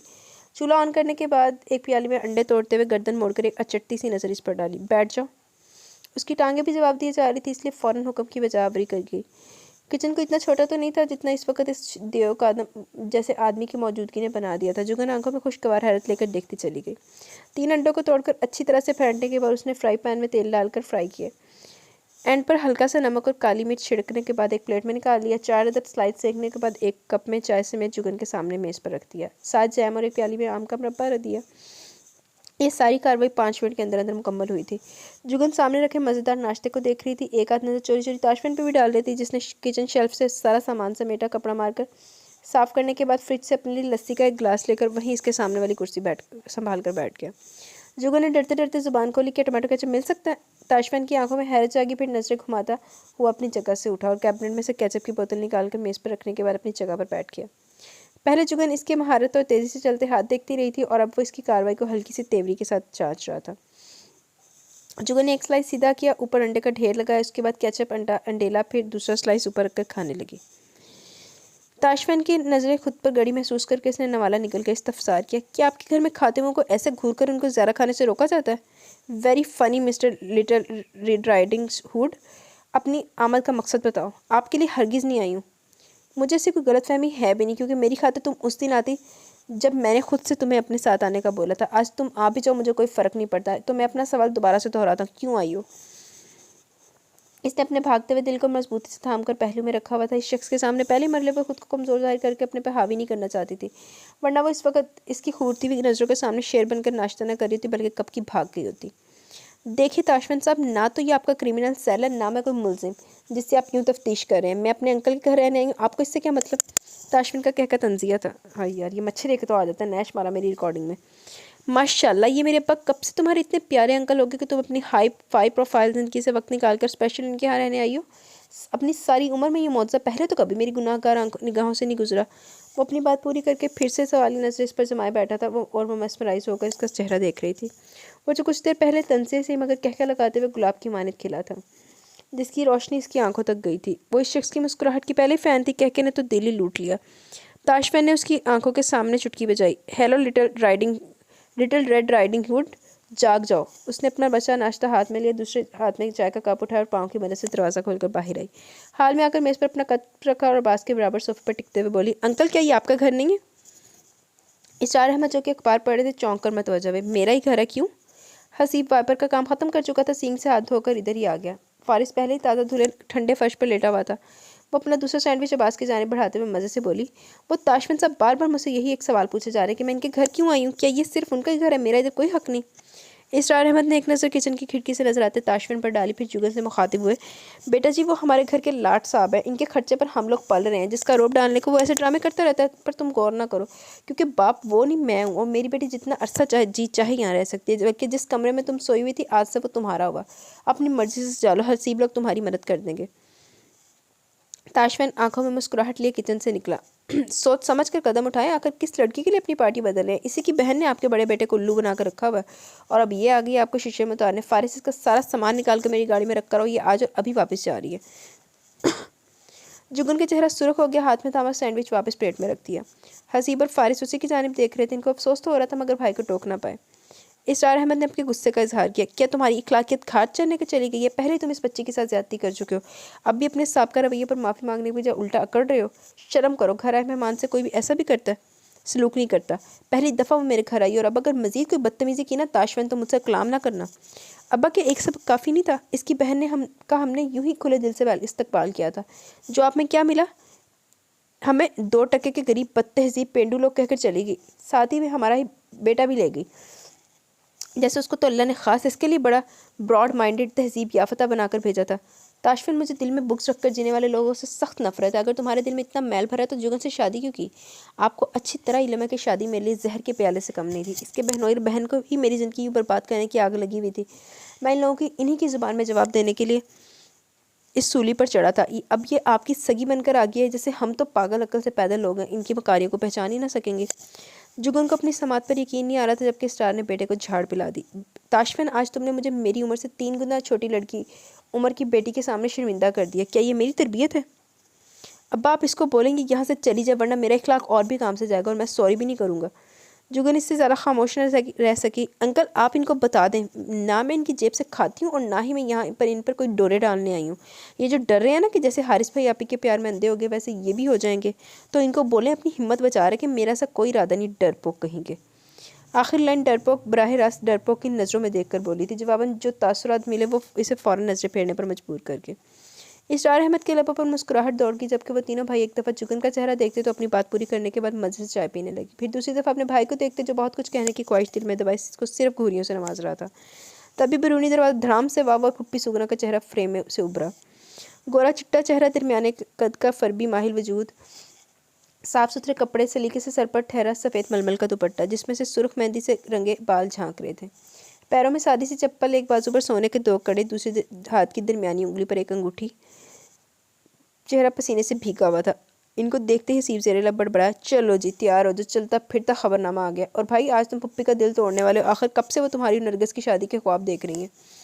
हसीब की बात पर फारिस और अब्बास इसरार अहमद के साथ मिलकर हंस पड़े, जबकि ताशफैन ने हसीब को अपनी बकवास बंद रखने का हुक्म दिया। जुगन ने ना समझी से सबकी शक्लें देखी तो वाह, कोई खुदाई की गर्मी है। क़यामत वाला सवा नेज़े का सूरज रब ने अभी ही दुनिया में भेज दिया। दिन अभी पूरा चढ़ता नहीं, भांबड़ जल उठते। इसरार अहमद, मैं तो कहती हूँ जा मरी में घर बनाए।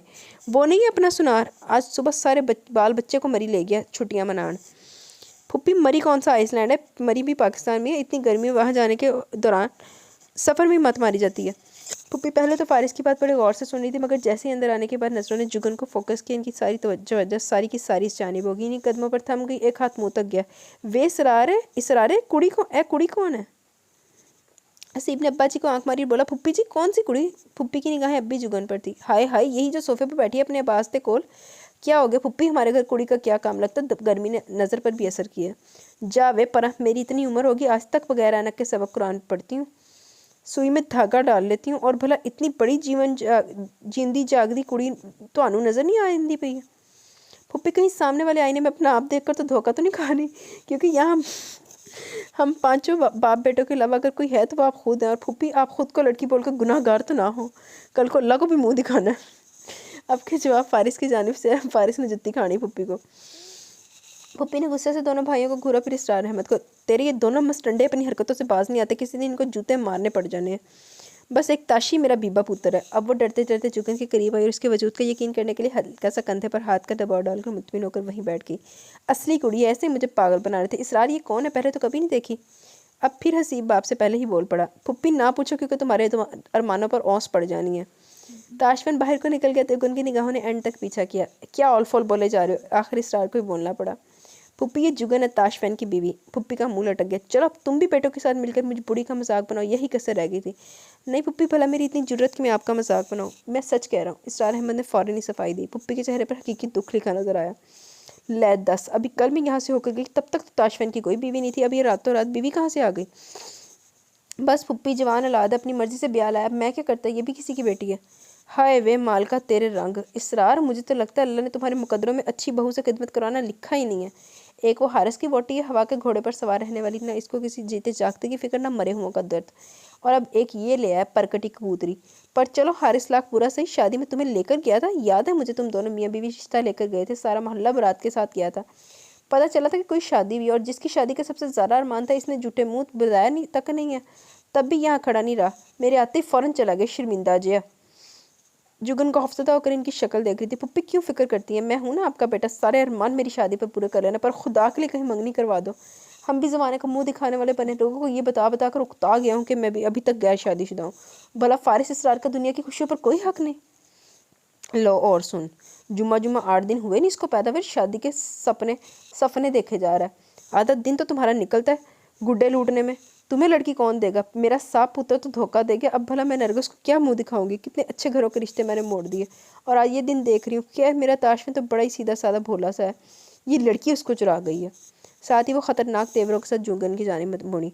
किसी गलत फहमी मत रहना, आज भी ताशफिन का हुक्म दूँ ना तो मेरी इतनी इज्जत करता है कि मेरे कहने पर तुम्हें छोड़ दे। ये इसरार मेरा भाई और ये मेरे भतीजे, इनको तंग ना करना, सलीकेमंद औरतों की तरह ख्याल रखना। अब मैं चलती हूँ। मगर जाने से पहले उन्होंने अपने दुपट्टे के पल्लू से बंधा हुआ 100 का नोट खोलकर इसकी हथेली पर रख दिया। इतनी बातें सुनने के बाद जुगन का जी चाहा 100 का नोट उठाकर फर्श पर मारे। मुझे नहीं चाहिए तुम्हारे पैसे, पर इसरार अहमद के इशारे पर उसने बगैर कुछ कहे शुक्रिया कहकर नोट पकड़ लिया। फुप्पी के जाते वो सब इसकी दिलजोई करने लगे। बेटी, फुप्पी की किसी बात को सीरियसली लेकर दिल पर मत ले जाना, बातें ऐसी करती हैं पर दिल की बड़ी अच्छी हैं। देखा, नाराज़ होने के बावजूद जाने से पहले तुम्हें सलामी देकर गई है। ताशफिन के हवाले से ऐसी बातें हो सकता है सारी गली की माइयों से सुननी पड़े कि इसकी शादी का यहाँ सबको बड़ा अरमान था, पर हमने किसी को बुलाया ही नहीं था, ना ही यहाँ किसी को शादी का इल्म है। तो अगर कोई जज्बात में कुछ कह दे तो बुरा मत मनाना, पहले जांचेंगे, फिर यही लोग तुम्हें खुला डुल्ला प्यार देंगे। ज़रा ओखे किस्म के लोग हैं पर हैं बहुत अच्छे। कोई बात नहीं अंकल, यहाँ तो वो खुद भी इस शादी से नाखुश है, बेहतर कि आप उनकी दूसरी शादी इनकी और मोहल्ले वालों की मर्जी से करवा दें। अंदर आते हुए ताशफिन ने इसकी बात सुन ली थी। तुम अपने मुफीद मशवरे अपने पास रखो, अब बस जल्दी से तैयार होकर चले, डॉक्टर ने 1 बजे का वक्त दिया हुआ है। और सामने वाले घर से बुलंद होता फुप्पी का फुल वॉल्यूम सुनकर आ रहा हूँ, जब तक सारे मोहल्ले को मेरी नाफरमानी की ताज़ा खबर न सुना ली उन्होंने ब्रेक पर पैर नहीं रखना। वैसे जो हकीकत है वो बताते ना, खाम का मुझे बातें सुननी पड़ेंगी। ताशफिन की बात पर इसरार अहमद सफाई देते हुए बोले, किसी तरह तो ये मामला संभालना था ना, अगर हकीकत बताता तो उन्होंने मुझसे नाराज़ होना था, जबकि तुमसे तो कोई भी नाराज़ नहीं होगा, जहाँ जुगन की खैर नहीं होनी। ये भी अच्छा, इसी तरह ये यहाँ से भागेगी। अंकल आप सुन रहे हैं क्या बोल रहे हैं? बस बेटा तुम इग्नोर कर दो, इसने तो तुम्हारे सामने मेरी तरबियत की नाक डिबो दी है, मैं शर्मिंदा हूँ। नहीं अंकल आप ऐसा ना बोलें, आप तो बहुत अच्छे हैं। आगे वो कहना चाहती थी कि आपने तो कभी आपके हवाले से अच्छी बात नहीं की, मगर खामोशी रही। ताशफिन बाप को तैयार करवा कर अपने साथ ले गया, भाइयों को दोपहर के खाने के हवाले से हदायत कर गया। मगर अभी इन लोगों को घर से निकल कर गए 10 मिनट भी ना हुए होंगे कि ऐसा लगा सारा लाहौर ही उठकर इनके घर आ गया हो। लड़कियां, औरतें, बूढ़ियां, बच्चे, बड़ी उम्र के मर्द, ताशफिन की बीवी का दीदार ऐसे किया जा रहा था जैसे ताशफिन की बीवी ना हो दुनिया का 8वां अजूबा ही हो गई। कोई सर पर प्यार दे रही है, कोई अपने फ़ोन में उसका सेल्फी बना रही है, कोई सलामी दे गई। जितने मुंह उतनी बातों के दरमियान एक चीज़ कॉमन रही, सब ने ये ज़रूर कहा दुल्हन तो बहुत प्यारी, और दुल्हन को इतना मौका ना मिला को अपना शिकनों वाला लिबास ही बदल लेती। अल्लाह अल्लाह करके ये शो 11 बजे शुरू होकर दिन 3 बजे जाकर कहीं ख़त्म हुआ। सबको मुस्कुरा मुस्कुरा कर देखने से उसका मुंह दर्द करने लग गया था। जैसे घर खाली हुआ हसीब ने दरवाज़ा लॉक कर दिया। तोबा यार, अच्छा किया जो शादी पर इन लोगों को नहीं बुलाया, वरना खाना ही ना पूरा होता। वो छोड़ो, ये बताओ अभी खाने में क्या करना है, अब्बा लोग भी आते होंगे। फारिस की बात पर हसीब ने कंधे उचकाए। भाई को फ़ोन कर दो, आते हुए खाना ले आएंगे, और क्या। फारिस फ़ोन स्टैंड की जानी बड़ा जुगन उठकर अंदर कमरे में चले गए। दिमाग साए साए कर रहा था। ज़िंदगी का नया और अजीबोगरीब वाक़या आज रोनमा हुआ था। फैशन जर्नलिस्ट साहिबा आम से लिबास में कंघी किए बगैर इतने ज़्यादा लोगों से मिली थी, इसके बावजूद अंदर बाहर सब खालीपन था। कमरे में मौजूद एयर कूलर ऑन करके बेड पर लेट कर वहीं पड़े पड़े गाफिल हो गई। उसके फ़ोन की पहल हो रही थी, जिसकी वजह से आंख खुली। बॉस का नंबर स्क्रीन पर चमक रहा था। ऑन करते हुए उठकर बैठ गई। कमरे में नींद में अंधेरा था। फ़ोन पर वक्त देखा तो 6:15 हो रहे थे, यानी वो 3 घंटे सोई थी। अस्सलाम वालेकुम सर। दूसरी जानिब लुगारी साहब की खुशबाश आवाज़ आई। वालेकुम अस्सलाम। हाँ भी हमारे बहादुर सिपाही, बताओ महाज कैसा जा रहा है। महाज तो बड़ा कठिन है सर, वो तो मुझे बिल्कुल भी पसंद नहीं करते। यानी हमारी तोक़ा से बढ़कर नालायक है। बाकी घर के अफराद का रवैया कैसा है। बाकी सब तो बहुत अच्छे, मुझे कहना पड़ेगा आप ही तो इनके बारे में ज़रा इंसाफ नहीं करती हैं। अंकल बड़े नफीस है, पता नहीं इनका ये वाला बेटा किस पर चला गया। दूसरे तो ऐसे नहीं है, ये अपनी भाभी पर चला गया होगा। लुगारी साहब के जवाब पर जुगन का कहका उमड़ा है। बिल्कुल बिल्कुल दुरुस्त कहा। वो आप ही जैसे ही हैं, नकचड़े मगरूर मूडी। पर एक बात है सर, यहाँ आने का फैसला तो मैंने जज्बात में कर लिया, पर अब मुझे ज़िद हो गई है। मैं अब कहीं नहीं जा रही हूँ, इधर ही रहकर इनके सीने पर मोंग दलनी है। एक मज़े की बात सुने सर, यहाँ इनका सारा मोहल्ला मुझे देखने आया था। बड़ी कुछ सेलिब्रिटी वाली फीलिंग आई थी। इतने सारे लोग बेवक्त वक्त इतनी चाहत से देख रहे हो, सोचें ज़रा कितना अच्छा लगता है। आप मेरी 2 महीने के बाद 4 माह की छुट्टी मंजूर करें। अब या तो ताशवन बदलेंगे या मैं यहाँ से हमेशा के लिए जाऊँगी। आप मेरे लिए दुआ करते रहना। मेरी बीवी की, मेरी अम्मा, सबकी दुआएं तुम्हारे साथ है।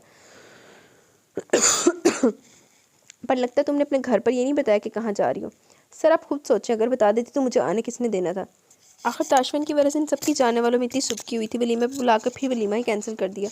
खैर छोड़ो, गई बातों को। तुम अपना ख्याल रखना, और साहब जी ने ज़्यादा तंग किया तो बर्दाश्त करने की ज़रूरत नहीं है। मुझे फ़ोन करना, उसी वक्त लेने आ जाऊँगा। थैंक यू सर, पर जितनी देर में आप यहाँ आएंगे मैं खुद टैक्सी लेकर पहुँच जाऊँगी। बस यही नुकसान है लड़कियों को, खुद वक्तार बनाओ फिर ज़रा सी फेवर भी नहीं लेती हैं। फेवर ले लेती हूँ सर, आप ज़रा मेहरबानी करके मेरे पिछले 3 माह की तनख्वाह मेरे अकाउंट में डाल दें। आखिर तो बैंक कब गई थी, यही कोई 2 माह पहले। हाँ तो फिर तुम्हें कैसे इल्म हुआ था। तनख्वाह तुम्हारी 1 माह पहले अकाउंट में जा चुकी है। सर मैं अपना अकाउंट बैलेंस घर पर ही चेक कर लेती हूँ, आपकी जानिब से मेरे अकाउंट में कट्टाते सवा आई है। वही मेरे अब्बू जान ने जो जेब खर्च दिया वही आता है। भाई बड़ा मसला तुम्हारे साथ, तो बंदा झूठ भी नहीं बोल सकता। मैं आज ही अपने अकाउंट से ट्रांसफ़र करवा देता हूँ। मैं रात को चेक कर लूँगी, अगर रकम ना आई हुई तो 7 जुर्माना लगेगा। अच्छा भाई देख लेना, अब अपना ख्याल रखना। और हाँ, अगर घर बैठकर तनख्वाह लेने का शौक हो तो ज़रा अपनी ईमेल चेक कर लेना। सर मैं बिल्कुल भी मदद नहीं कर रही हूँ, इसलिए मुझे कोई काम ना भेजा जाए। मैं छुट्टी पर हूँ। हाँ छुट्टी पर हो, पर थोड़ा बहुत काम करते रहने से ज़हन जंगरूद नहीं होता। अच्छा अब खाना शाना बनाओ। जहाँ तक मेरा इल्म है तुम्हारी सास तो याद नहीं, ना ही कोई नंद है। खाना वगैरह खान सामा बनाता होगा। नहीं सर, मैंने कोई खान सामा नहीं देखा। हाँ ताशवन के हाथ का बना नाश्ता ज़रूर किया, और मैं कह सकती हूँ कि इन्होंने अंडा बहुत अच्छा बनाया था। तुम एसपी ताशवन की बात कर रही हो ना, वो किचन में भी काम करता है। जी सर, बर्तन भी धोते देखा है। Now that's something new. इसकी तस्वीरों के साथ मैगजीन में इंटरव्यू छापेंगे। नौजवान नस्ल के ऐसे हरफन मौला इंसान के बारे में ज़रूर जानना चाहिए। आप चाहते हैं वो सीधा सीधा मुझे कत्ल ही कर दे। तुम्हें अगर डर लगता है तो मैं ये काम किसी और के सपुर्द कर दूंगा। ओके बाय, मेरी चाय आ गई है। साथ ही फ़ोन बंद हो गया। सर आप भी एक नंबर के मतलबी और बेदीद हैं।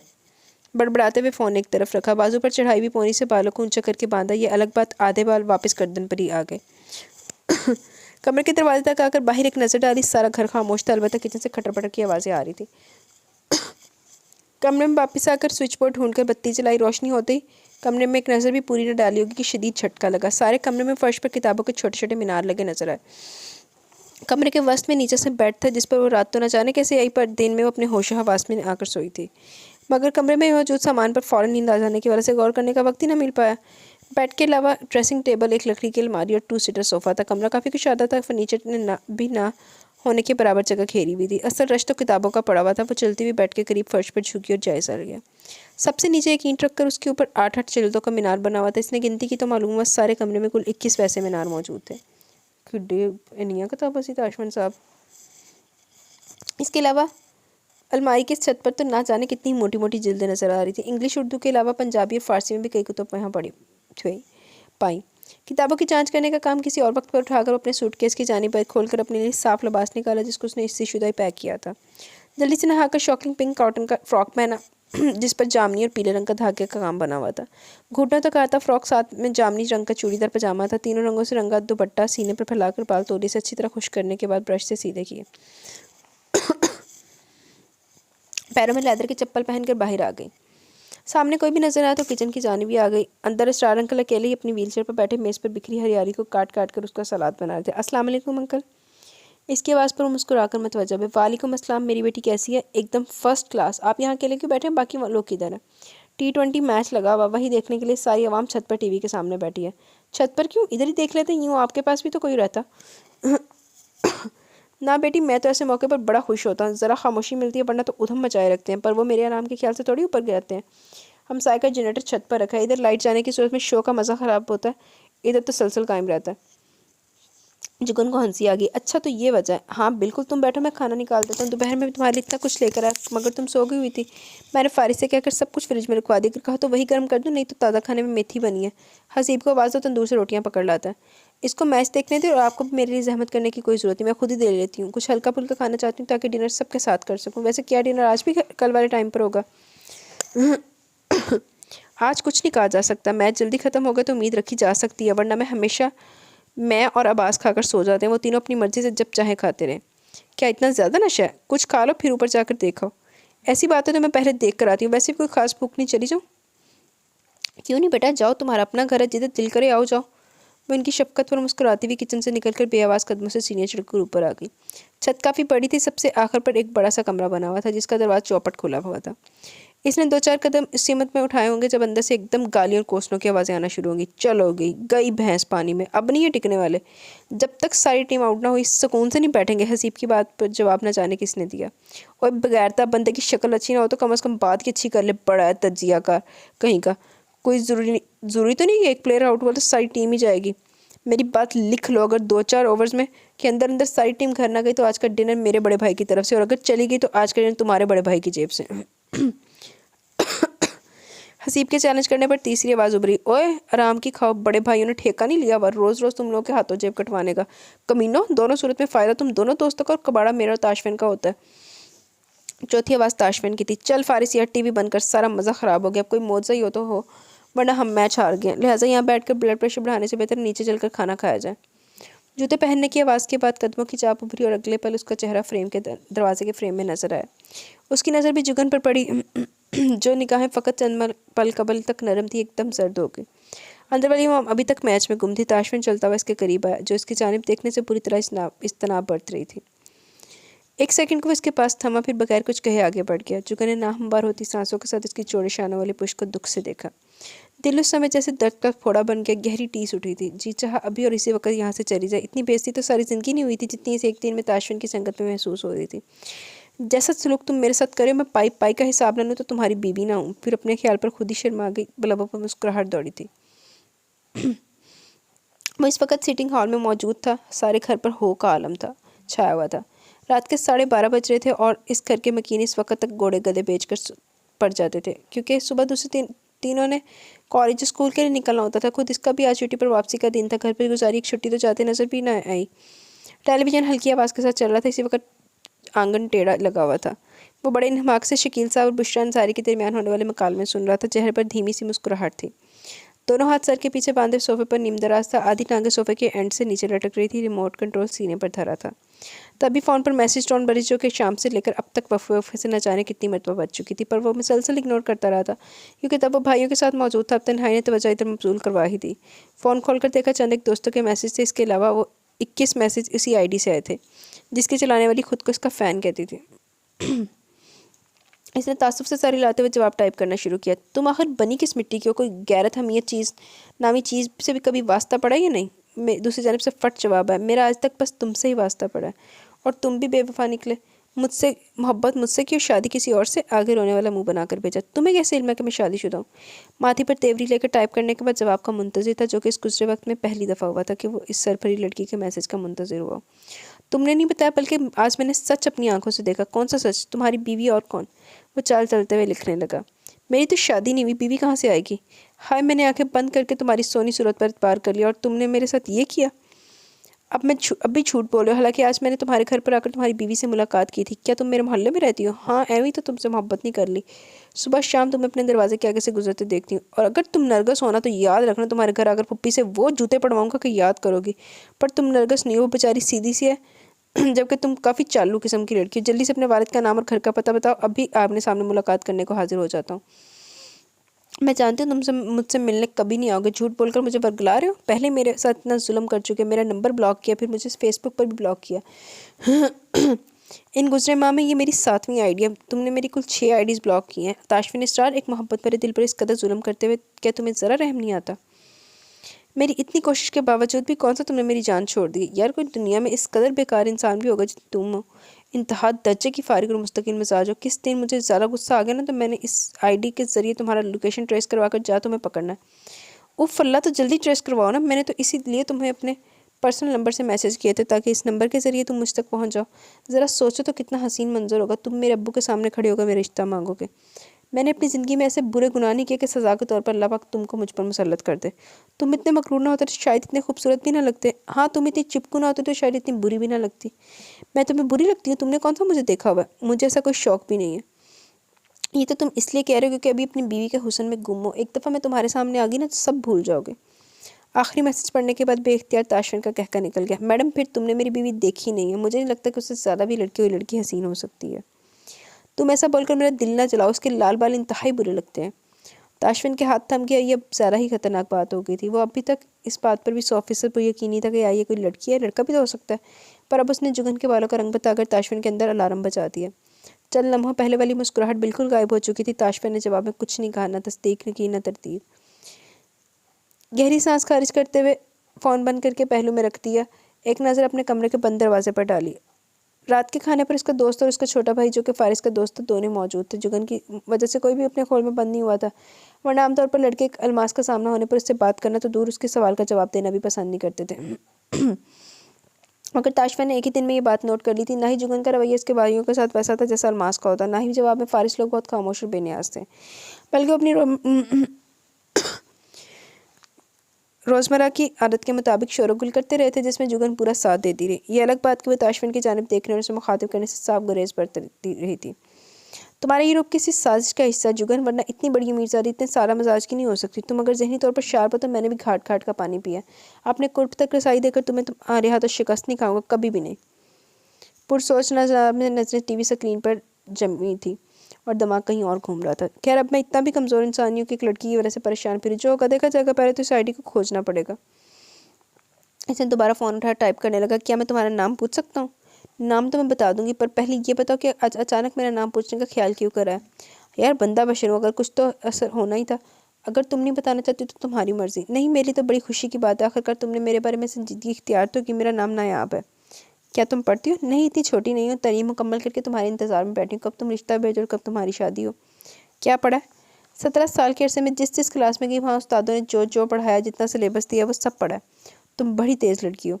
हाँ, इसमें तो कोई शक नहीं। ताशफिन के चेहरे पर हवस संजीदगी थी।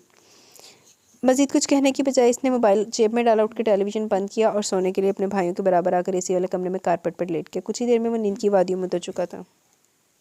चलें यार, ये लास्ट सीन और पढ़ लेते हैं। इसको छोड़ने को मेरा अपना दिल नहीं कर रहा, लेकिन अब बस हो गई है। लेकिन ये एक सीन और पढ़ लेते हैं। सुबह उसकी आंख आवाज़ के जगाने पर खुली। जुगन ने मुश्किल एक आंख खोलकर इसको देखा। वो यूनिफॉर्म पहने स्कूल के लिए तैयार खड़ा था। वो जल्दी से उठकर बैठी। मैं चाहता हूँ कि आप मेरे साथ आएँ। कहाँ? मेरे स्कूल में टीचर को मना करें। मैं इस जुआ वाली लड़की के साथ मजीद एक दिन भी नहीं बैठूंगा। वो इसकी बात गौर से सुनने के बाद पूरी कोशिश करके नींद भगा रही थी, मगर जब फिर अचानक ताशफिन की आवाज़ सुनते ही सारी नींद उड़ गई। तभी इसने गौर किया एसपी साहब अपनी वर्दी पहने दरवाजे के बीचों बीच बेजार सी शक्ल बनाए खड़े थे और आवाज़ से इरशाद फरमाया जा रहा था, यार वो भी सो रही है, उठेगी फिर तैयार होगी, नाश्ता करेगी, इस लिहाज से दोबारा तो इधर ही बच जाने। मुझे पहले देर हो रही है, मेरा ड्राइवर इधर इंतजार में सूख रहा है। जवाब में आवाज़ पड़े तो हम से बोला, तो आप जाओ ना, मैं आज आप ही के बगैर नहीं जाऊँगा। अभी एक दिन हुआ नहीं इसको घर में आए हुए, तुम इसे ऐसे नखरे दिखा रहे हो जैसे सारी उम्र यही तुम्हें लाती रह जाती रही। अब शराफत से बाहर निकलो वरना उठा कर लेकर जाऊँगा। माना कि काली और खाकी वर्दी पर काला हेड पहने लाट साहब मर्दाना वजाहत का मरका लग रहे हैं, जिसको बस देखते ही रहने को जी चाहे। पर दूसरी सूरत हाल भी तवज्जो तलब थी, इसलिए वो बिस्तर से निकलते हुए बोली, अगर अब्बास साहब के साथ नहीं जाना चाहता तो क्यों ज़बरदस्ती करें, मैं छोड़ाती हूँ। एसपी ने उंगली उठाकर वार्निंग दी, मैं तुम्हारे साथ बात नहीं कर रहा, लिहाजा तुम खामोश रहो। बाशु तुम बाहर आ रहे हो या मैं अंदर आऊँ? अब्बास ने एक दफ़ा गौर से बड़े भाई की जानिब देखा, अगले ही पल मुँह लटकाकर बाहर को चल पड़ा। इस घर में कोई चाहता नहीं कि मैं भी जेंटलमैन बनूं। स्कूल भी ऐसे भेजते हैं जहाँ लड़कों से ज़्यादा लड़कियाँ। अब जुए ना पड़े तो और क्या, फिर मुझे ही गंदा बकते हैं। और ताशफिन के आगे आगे बड़बड़ाता हुआ बैरूनी दरवाज़ा अबूर करके ताशफिन दरवाजे के करीब थमा, वो जो इसके पीछे पीछे सर झुकाकर अब्बास की बात सुनती भी आ रही थी। इसी रो में इसका माथा ताशफिन के कंधे से टकराया। वो घुमा और उंगली के इशारे से जुगन की तवज्जो इसके हुल के जानिब दिलवाते हुए याद दहानी करवाई। ये तुम्हारे अब्बा का मेंशन है, जहाँ जब जी चाहा जैसे जी चाहा मुँह उठाकर चल दी, आइंदा ख्याल रखना। जुगन ने ताज्जुब के साथ अपनी लॉन्ग वाइट टी शर्ट और फ्लैपर को देखा। अच्छा खासा मकूल लिबास तो है, हाँ बस दुपट्टा अंदर भूल आई हूँ। चलो शुक्र है, खुद से क्या लागे, जितने घंटे इधर दुपट्टे को साथ लिए घूमो तो बेहतर रहेगा। मुझे अंदर कमरे में खुदा हाफिज़ बोल लेती, इस तरह नंगे सर गली तक आने की ज़रूरत नहीं थी, क्योंकि ये तुम्हारा इलाका नहीं है जहाँ हम शायद 2 मील की दूरी पर हों, और हों भी अपने काम से काम रखने वाली। ये एक बड़े से मोहल्ले की छोटी सी गली है, जहाँ हर वक्त कोई ना कोई गली में मौजूद होता है। तुम्हारे जैसे मखलूक के दीदार को लोग वैसे तैयार रहते हैं। अब चूँकि तुम्हारे नाम के साथ मेरा नाम लगता है तो ज़रा एहतियात पर तो। जुगन का मुँह हैरत से खुला, जैसे बर वक्त बंद करते हुए कमर पर हाथ बांधते हुए बोली, आपको जब भी मैंने देखा एक ख्याल ज़रूर आता था कि आप एक इंतहाई खुद पसंद इंसान हैं, और जिस वक़्त से मैंने अपने घर इस घर में आई हूँ, इसके बाद एक आपके अल्फाज सुनकर अब मुझे ये यकीन हो चुका है कि मुझे इंसानों की सही पहचान है। कम से कम आपकी तरह लकीर की फ़कीर बिल्कुल नहीं हूँ। मेरी आपकी बातचीत नहीं है और आप समझ रहे हैं कि मैं आपको दरवाज़े तक छोड़ने आई हूँ। How romantic. एक और बात जो मैं पहले भी कह चुकी हूँ, जिसे आप यकीनन इग्नोर कर गए, मैं आपकी बीवी की हैसियत से यहाँ रहने के लिए नहीं आई हूँ, इसलिए आप बाखुशी मकामी मस्जिद के लाउड स्पीकर में मुझसे ला ताल्लुकी का ऐलान करवा सकते हैं। अब बराह रास्त रास्ते से हटिए ताकि मैं उसको खुदा हाफिज़ बोल सकूँ जिसके लिए अंदर से आई हूँ। दरवाजे से 4 कदम पीछे ड्योढ़ी में वो दोनों आमने सामने खड़े मुकाबलाबाजी कर रहे थे। एसपी साहब ने दोनों हाथ सीने पर बांधे एक हाथ पुरफिक्र अंदाज में ठोड़ी के नीचे रखकर जोजा मोहतरमा का सरता पैर जायजा लिया। फिर एक कदम इसकी जानिब बढ़ाकर थोड़ा सा इसकी जानिब झुकते हुए राजदारी से बोला तो अंदाज चिढ़ाने वाला था, मुझे जानकर खुशी हुई कि शादी से पहले भी तुम लालची नज़रों से मेरा जायज़ा लेती रही हो। अगर जायज़ा लेती होगी तो यकीन कभी ना कभी मुझे सोचा भी होगा। तब तुम जैसी चेहरा शनास को ये तो अंदाज़ा हो ही गया होगा, कुछ लोग बस पहुँच से दूर ही अच्छे लगते हैं। फिर मुझसे शादी क्यों कर ली, इनकार क्यों नहीं किया? जवाब में वो तनक कर बोली, ये बात आप जाकर अपनी भाभी साहिबा से पूछें, जिसके मुताबिक मेरे लिए आपसे अच्छा जीवन साथी तो कोई है ही नहीं था। ये अलग बात कि शादी के दूसरे दिन सबसे पहले उसी ने मुझे आपसे तलाक लेने का मशवरा दिया था। अगर तुम इतनी अपनी बहन के फरमाबरदार हो तो फिर इसके दूसरे मशवरे पर अब तक अमल क्यों नहीं किया? हालांकि मैं तो इसी दिन से तुम्हारी तरफ से मिलने वाले नोटिस का मुंतज़िर हूँ जो आज तक नहीं आया। आपकी ये ख्वाहिश भी पूरी कर दूंगी, मगर इस वक्त मुझे अब्बास को सी ऑफ करना। आप बीच में से हटिए। दरवाज़ा बंद था और अब्बास कब का बाहर जा चुका था। सॉरी टू से, मगर इस वक्त तुम्हारी मर्जी नहीं चल सकती। अब्बास अब तक गली के एंड पर खड़ी गाड़ी तक पहुँच गया होगा। मैं पहले भी तुम्हारी वजह से लेट हो रहा हूँ। मैं जानता हूँ कि तुम्हारा जी यही चाह रहा है कि मेरे सामने खड़ी होकर यूं ही मुझे देखती रहो, इसलिए बहाने से फजूल किस्म की बहस को तूल दिए जा रही हूँ। मगर प्लीज़ अब मुझे जाने दो। रात को जब आऊँगा तो जी भर कर दीदार कर लेना, वो भी इस सूरत में अगर तुम तब तक इस गर्मी और बगैर यूपीएस के वाले घर में रह पाई। Otherwise goodbye in advance. Jugan मुठिया भेज कर पैर पटकती हुई वापस मुड़ गई। दाशवा ने बावाज़ बुलंद अब्बू को खुदा हाफिज़ बोला, ट्राउज़र की जेब में रखे डार्क शेड्स लगाया और फिर फुर्ती से दरवाज़ा खोलकर निकल गया। उसके जाते दरवाजे का खुदकार लॉक दोबारा से लग गया। गुस्से से कमरे में यहाँ से वहाँ एक बुरा चक्कर लगा, एक हाथ की मुट्ठी बनाकर दूसरे हाथ पर मारी। बच्चों, अब तो आप बस याद ही करेंगे किसको बीवी बोल दिया। आए बड़े गुड बाय इन एडवांस के कुछ लगते। अल्लाह ने सूरत की अच्छी दे दी, दिल इतना ही काला है। वो न जाने कितनी देर तक यूं ही जलती कुड़ती रहती। बाहर से इसरार अहमद की आवाज़ ने मोशन बदल दिया, जो इसको ही बुला रहे थे। आइए अंकल जी। कमरे से मुल्हका वॉशरूम में जल्दी जल्दी मुँह धोया, दांत ब्रश किया, अपना दुपट्टा सलीके से उड़कर बाहर आ गई। अस्सलाम वालेकुम। अरे वालेकुम अस्सलाम। रात मच्छर ने तंग तो नहीं किया? नींद पूरी हुई? हाँ जी, बस जब लाइट गई तब आँख खुली थी, पर ज़्यादा देर खुली रह नहीं पाई। इसरार अहमद अपनी व्हीलचेयर पर बैठे थे, धीरे से मुस्कुरा दिया, हाथ में पकड़ा अखबार तपाई पर डाल दिया। बेटी, इस घर में जब हम सारे एक जैसे बेतरतीब लोग ही रहते हैं, और ये बेतरतीबी अल्लाह जन्नत नसीब करे, तो आशवन की माँ को इसकी ज़िंदगी में यहाँ नज़र नहीं आती थी। चलो मैं तो एक अपाहज इंसान हूँ, मुझे तो इसकी कमी हर पल महसूस होती है, मगर लड़के इसको बड़ा मिस करते हैं। मगर कल से तुम्हारी आवाज़ इस घर में गूंजने से इस घर की वीरानी में दरारें पड़ी हैं, इसलिए आवाज़ इतनी जल्दी तुम्हारे साथ फ्री हो गया, बल्कि करीब होने की कोशिश कर रहा है। बेटे, एक चीज़ का ख्याल रखना, पंजाबी की कहावत है कि जिस शहर जाना ना हो इसका पता भी नहीं पूछते। मेरी बात का गलत मतलब ना लेना, पर मैं कहना चाहता हूँ कि अगर तुम्हें यहाँ दिल ना लगे तो बात को जज्बाती तौर पर संभालना हमारे लिए आसान नहीं होगा। उनकी बात से ज़्यादा उनके मोहतात और महज़्ज़ब अंदाज पर जुगन को रोना है। जवाब में सिर्फ धीरे से इस बात में सर ही हिला पाई।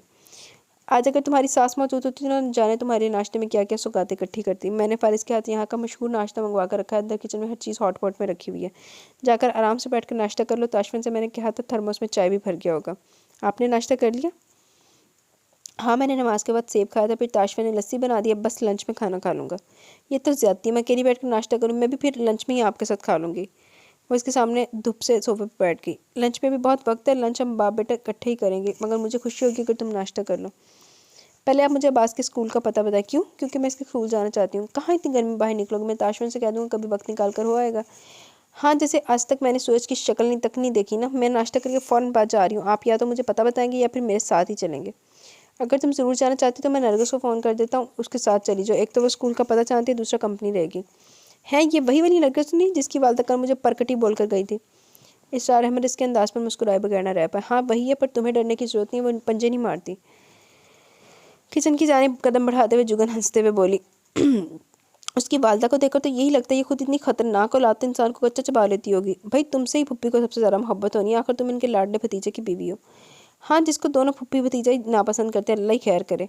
इसरार अहमद का कहकर जानदार था। जितनी देर वो खाना खाकर तैयार हुई नरगिस को फ़ोन कर चुके थे। मैंने लगता है नरगिस का भी पूरा सीन चलना, सीन तो बहुत लंबा, मैं शुरू कर बैठी। इसने लाइट रंगों का प्रिंटेड दुपट्टा सेट पहना, सलीके से दुपट्टा ओढ़कर लेदर की चप्पल पहनी, अपना बैग लिया और घर से निकल आई, क्योंकि अंकल ने बता दिया था कि नरगिस अपने घर के दरवाजे पर इंतजार करिए। वो 2-4 कदम ही आ गई थी जब एक घर के सामने लंबी सी गोरी चिट्टी लड़की नजर आई। एक पल को जुगन भाग गई, रानवी वो धीमे धीमे चलती नरगिस तक आई और इस दौरान नरगिस मुसलसल जुगन को घूरे जा रही थी। इससे पहले के जुगन सलाम लेती सामने वाली ने अपना मुंह खोला, तो तुम वो जिसकी खातिर इन्होंने मुझे छोड़ा? चंद्रमुखी के अंदाज में बोलती वो जुगन के गिर्द घूमकर बड़े अंदाज में बोली। जुगन को समझना है कि माधुरी की बेइज्जती पर हंसना चाहिए या रोना।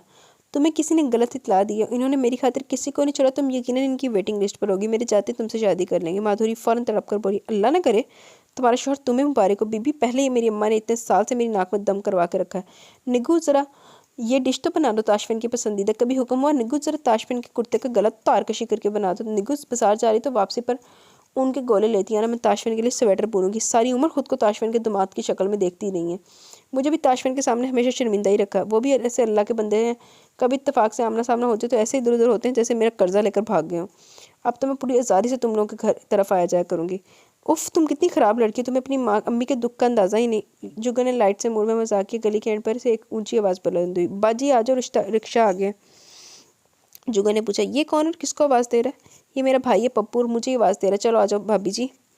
फिर अपनी बात पर खुद ही खिलखिलाकर हंसी भी हाथ पर हाथ मार कर बोली, हाय क्या लतीफ़ा, जिसको कभी भाई नहीं समझा और उसकी बीवी को भाभी कहना पड़ रहा है। बेख्तियार जुगन के होठों पर भी मुस्कुराहट फैल गई।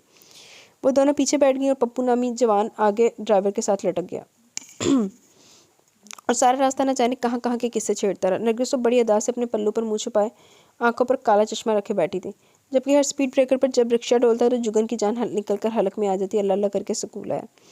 चौकीदार ने बताकर वो नरगिस के हमरा सीधी ऑफिस में गए, अपना तारुफ करवा आने का मकसद बयान किया। हेड टीचर जुओं के नाम पर थोड़ा बदमजा नजर आई। आप अब्बास की क्या लगती हैं? जहाँ तक हमारे रिकॉर्ड में अब्बास के भाई ही हैं, जबकि आप खुद को इनकी बहन बता रही हैं। मैडम जी, ये अब्बास की भाभी है, ताशफिन की बीवी।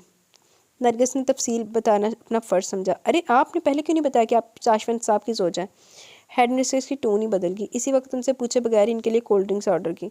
आपकी शादी का भी अफसोस की बात है, आप लोगों ने हमें बुलाया ही नहीं। फिक्र न करे, किसी को भी नहीं बताया। इतने महंगे दौर में ये पॉलिसी अच्छी है, आराम से लड़का लड़की की चुपचाप शादी कर दो। क्या ज़रूरत है इतने ज़्यादा खर्चों की? नरगिस की बात पर जुगन पर मुस्कुरा कर रह गई। दिल में ज़रूर ख्याल आया कि अगर इसको इल्म हो जाए कि मेरी शादी पर मेरे बाप ने कितना पैसा लगाया तो उसका रिएक्शन क्या होगा। हेड ने अब्बास और इसकी टीचर को भी ऑफिस में वही बुलवा लिया। जुगन पर नज़र पड़ते अब्बास के चेहरे पर इतनी बड़ी मुस्कुराहट उभरी देखकर जुगन को बेइंतहा अच्छा लगा। अब्बास की टीचर ने मुख्तसर सी अब्बास की क्लास रिपोर्ट बताने के बाद वादा की कि वो अब्बास की सीट तब्दील कर देगी। चलो शुक्र अब्बास से जुम्मा दी भी कमी आएगी। पूरा घंटा वहाँ पर गुजार कर वो लोग बाहर आ गए, मगर किसी भी रिक्शे को रिश्ते के निकली जा रहा मुँह से। रिक्शे को रोकने की बजाय जुगन ने बैग से मोबाइल बरामद किया। हेलो हारिस भाई, मुझे एक फेवर चाहिए। बोलो।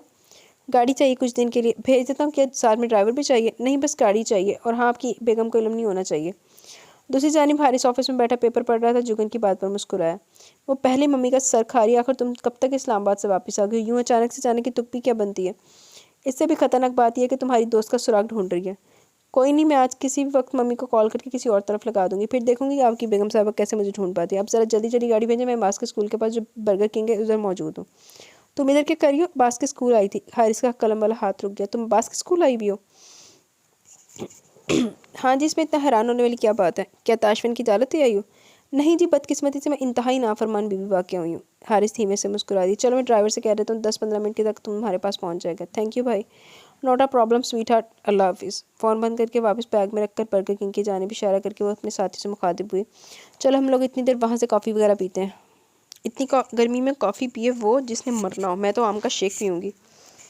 तीनों साथ साथ चलते हुए अंदर आगे। बाहर की गर्मी के मुकाबले में अंदर एसी में सुकून था। जुगन ने टिश्यू से अपना चेहरा साफ किया जहाँ पसीने की लकीरें दोनों कनपटियों से बहकर गर्दन तक जा रही थी। इसने भी कॉफ़ी का प्रोग्राम तर्क करके फ्रेश जूस ही मंगवाया, साथ में 2 बर्गर और फ्राइज़। वेटर ऑर्डर देकर गया तो बर्गर इसने पप्पू और नरगिस के आगे रखे और अपने लिए बस जूस का ग्लास उठाया। ये कि अगर खुद नहीं खाना तो हमारे लिए क्यों मंगवाया? मैं भी ज़रूर खाती मगर मैंने आने से 10 मिनट पहले नाश्ता किया तो अंकल ने कहा कि हम लंच इकट्ठा करेंगे, इसलिए अगर अब खा लूँगी तो लंच नहीं कर पाऊंगी। प्लीज़ तुम लोग खाओ, अपने कीमती वक्त में तुम लोग मेरे लिए साथ आए यहाँ तक आई, ये एक शुक्रिया ही समझ लो। पप्पू फट बोला, बाजी आपने जब भी कहीं जाना हो आपका भाई हाजिर है। क्यों, क्या तुम कोई काम वाम नहीं करते? क्यों नहीं जी, कारखाने पर बैठता हूँ, वो जिधर अपनी गली खत्म होती है ना उसकी पिछली तरफ मेरा टूटियों का कारखाना है।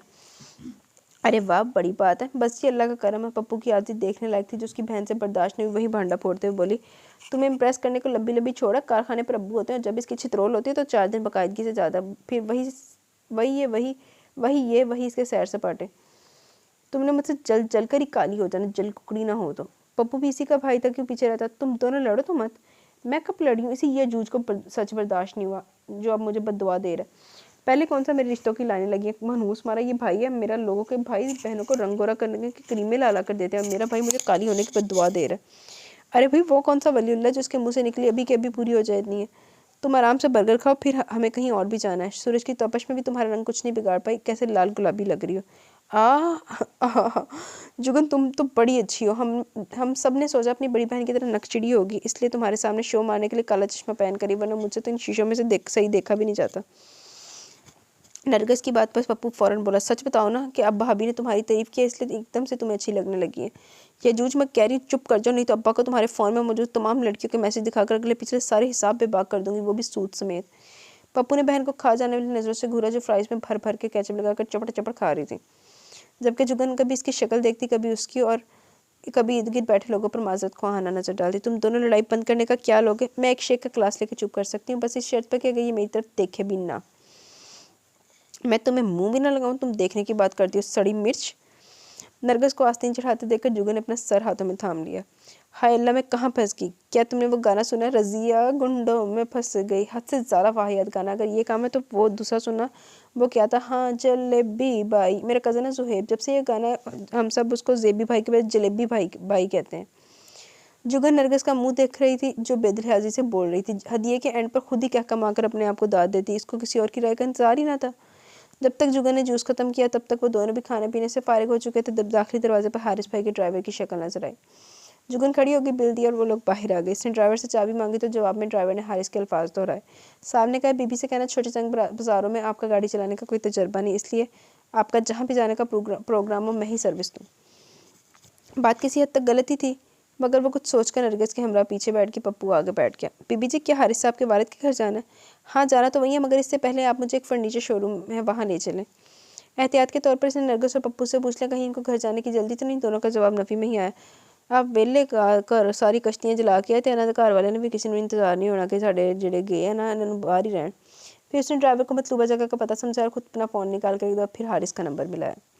जी तो गाइज़, यहाँ पे ये फर्स्ट एपिसोड अपने इख्तिताम को पहुँची, काफ़ी ज़्यादा लॉन्ग हो गई है फर्स्ट एपिसोड। तो आपको कैसी लगी? अपनी राय का ज़रूर इज़हार कीजिएगा। अब मेरी बात सो गई, मुझे बोला नहीं जा रहा और अभी रात भी बहुत ज़्यादा हो गई है, 1:15 हो गया। तो अब देखें, इसको कंपाइलिंग पे लगाऊंगी, कब तक अपलोड होती है अभी हम कुछ नहीं कह सकती, हो सकता है कल हो जाए। तो इसकी नेक्स्ट एपिसोड कल ही रात को रीड करूँगी इसी टाइम, वो पता नहीं कब अपलोड होती है, ठीक है। तो आपने बस अपना ख्याल रखना है, मुझे बहुत सारे दुआओं में याद रखना है। कल मेरा फिर ज़रा डे है यूनिवर्सिटी से, कल मैंने रात को 8 बजे वापस आना, 8:30 बजे। तो पता नहीं, उसके बाद रिकॉर्डिंग पूरी करने की कोशिश करूँगी, क्योंकि ये वाला नावल मुझे पता पड़े बगैर मेरे से भी नहीं रहा जाना, ठीक है। तो अब बहुत सारा ख्याल रखें, दुआ में याद रखें। अल्लाह हाफिज़।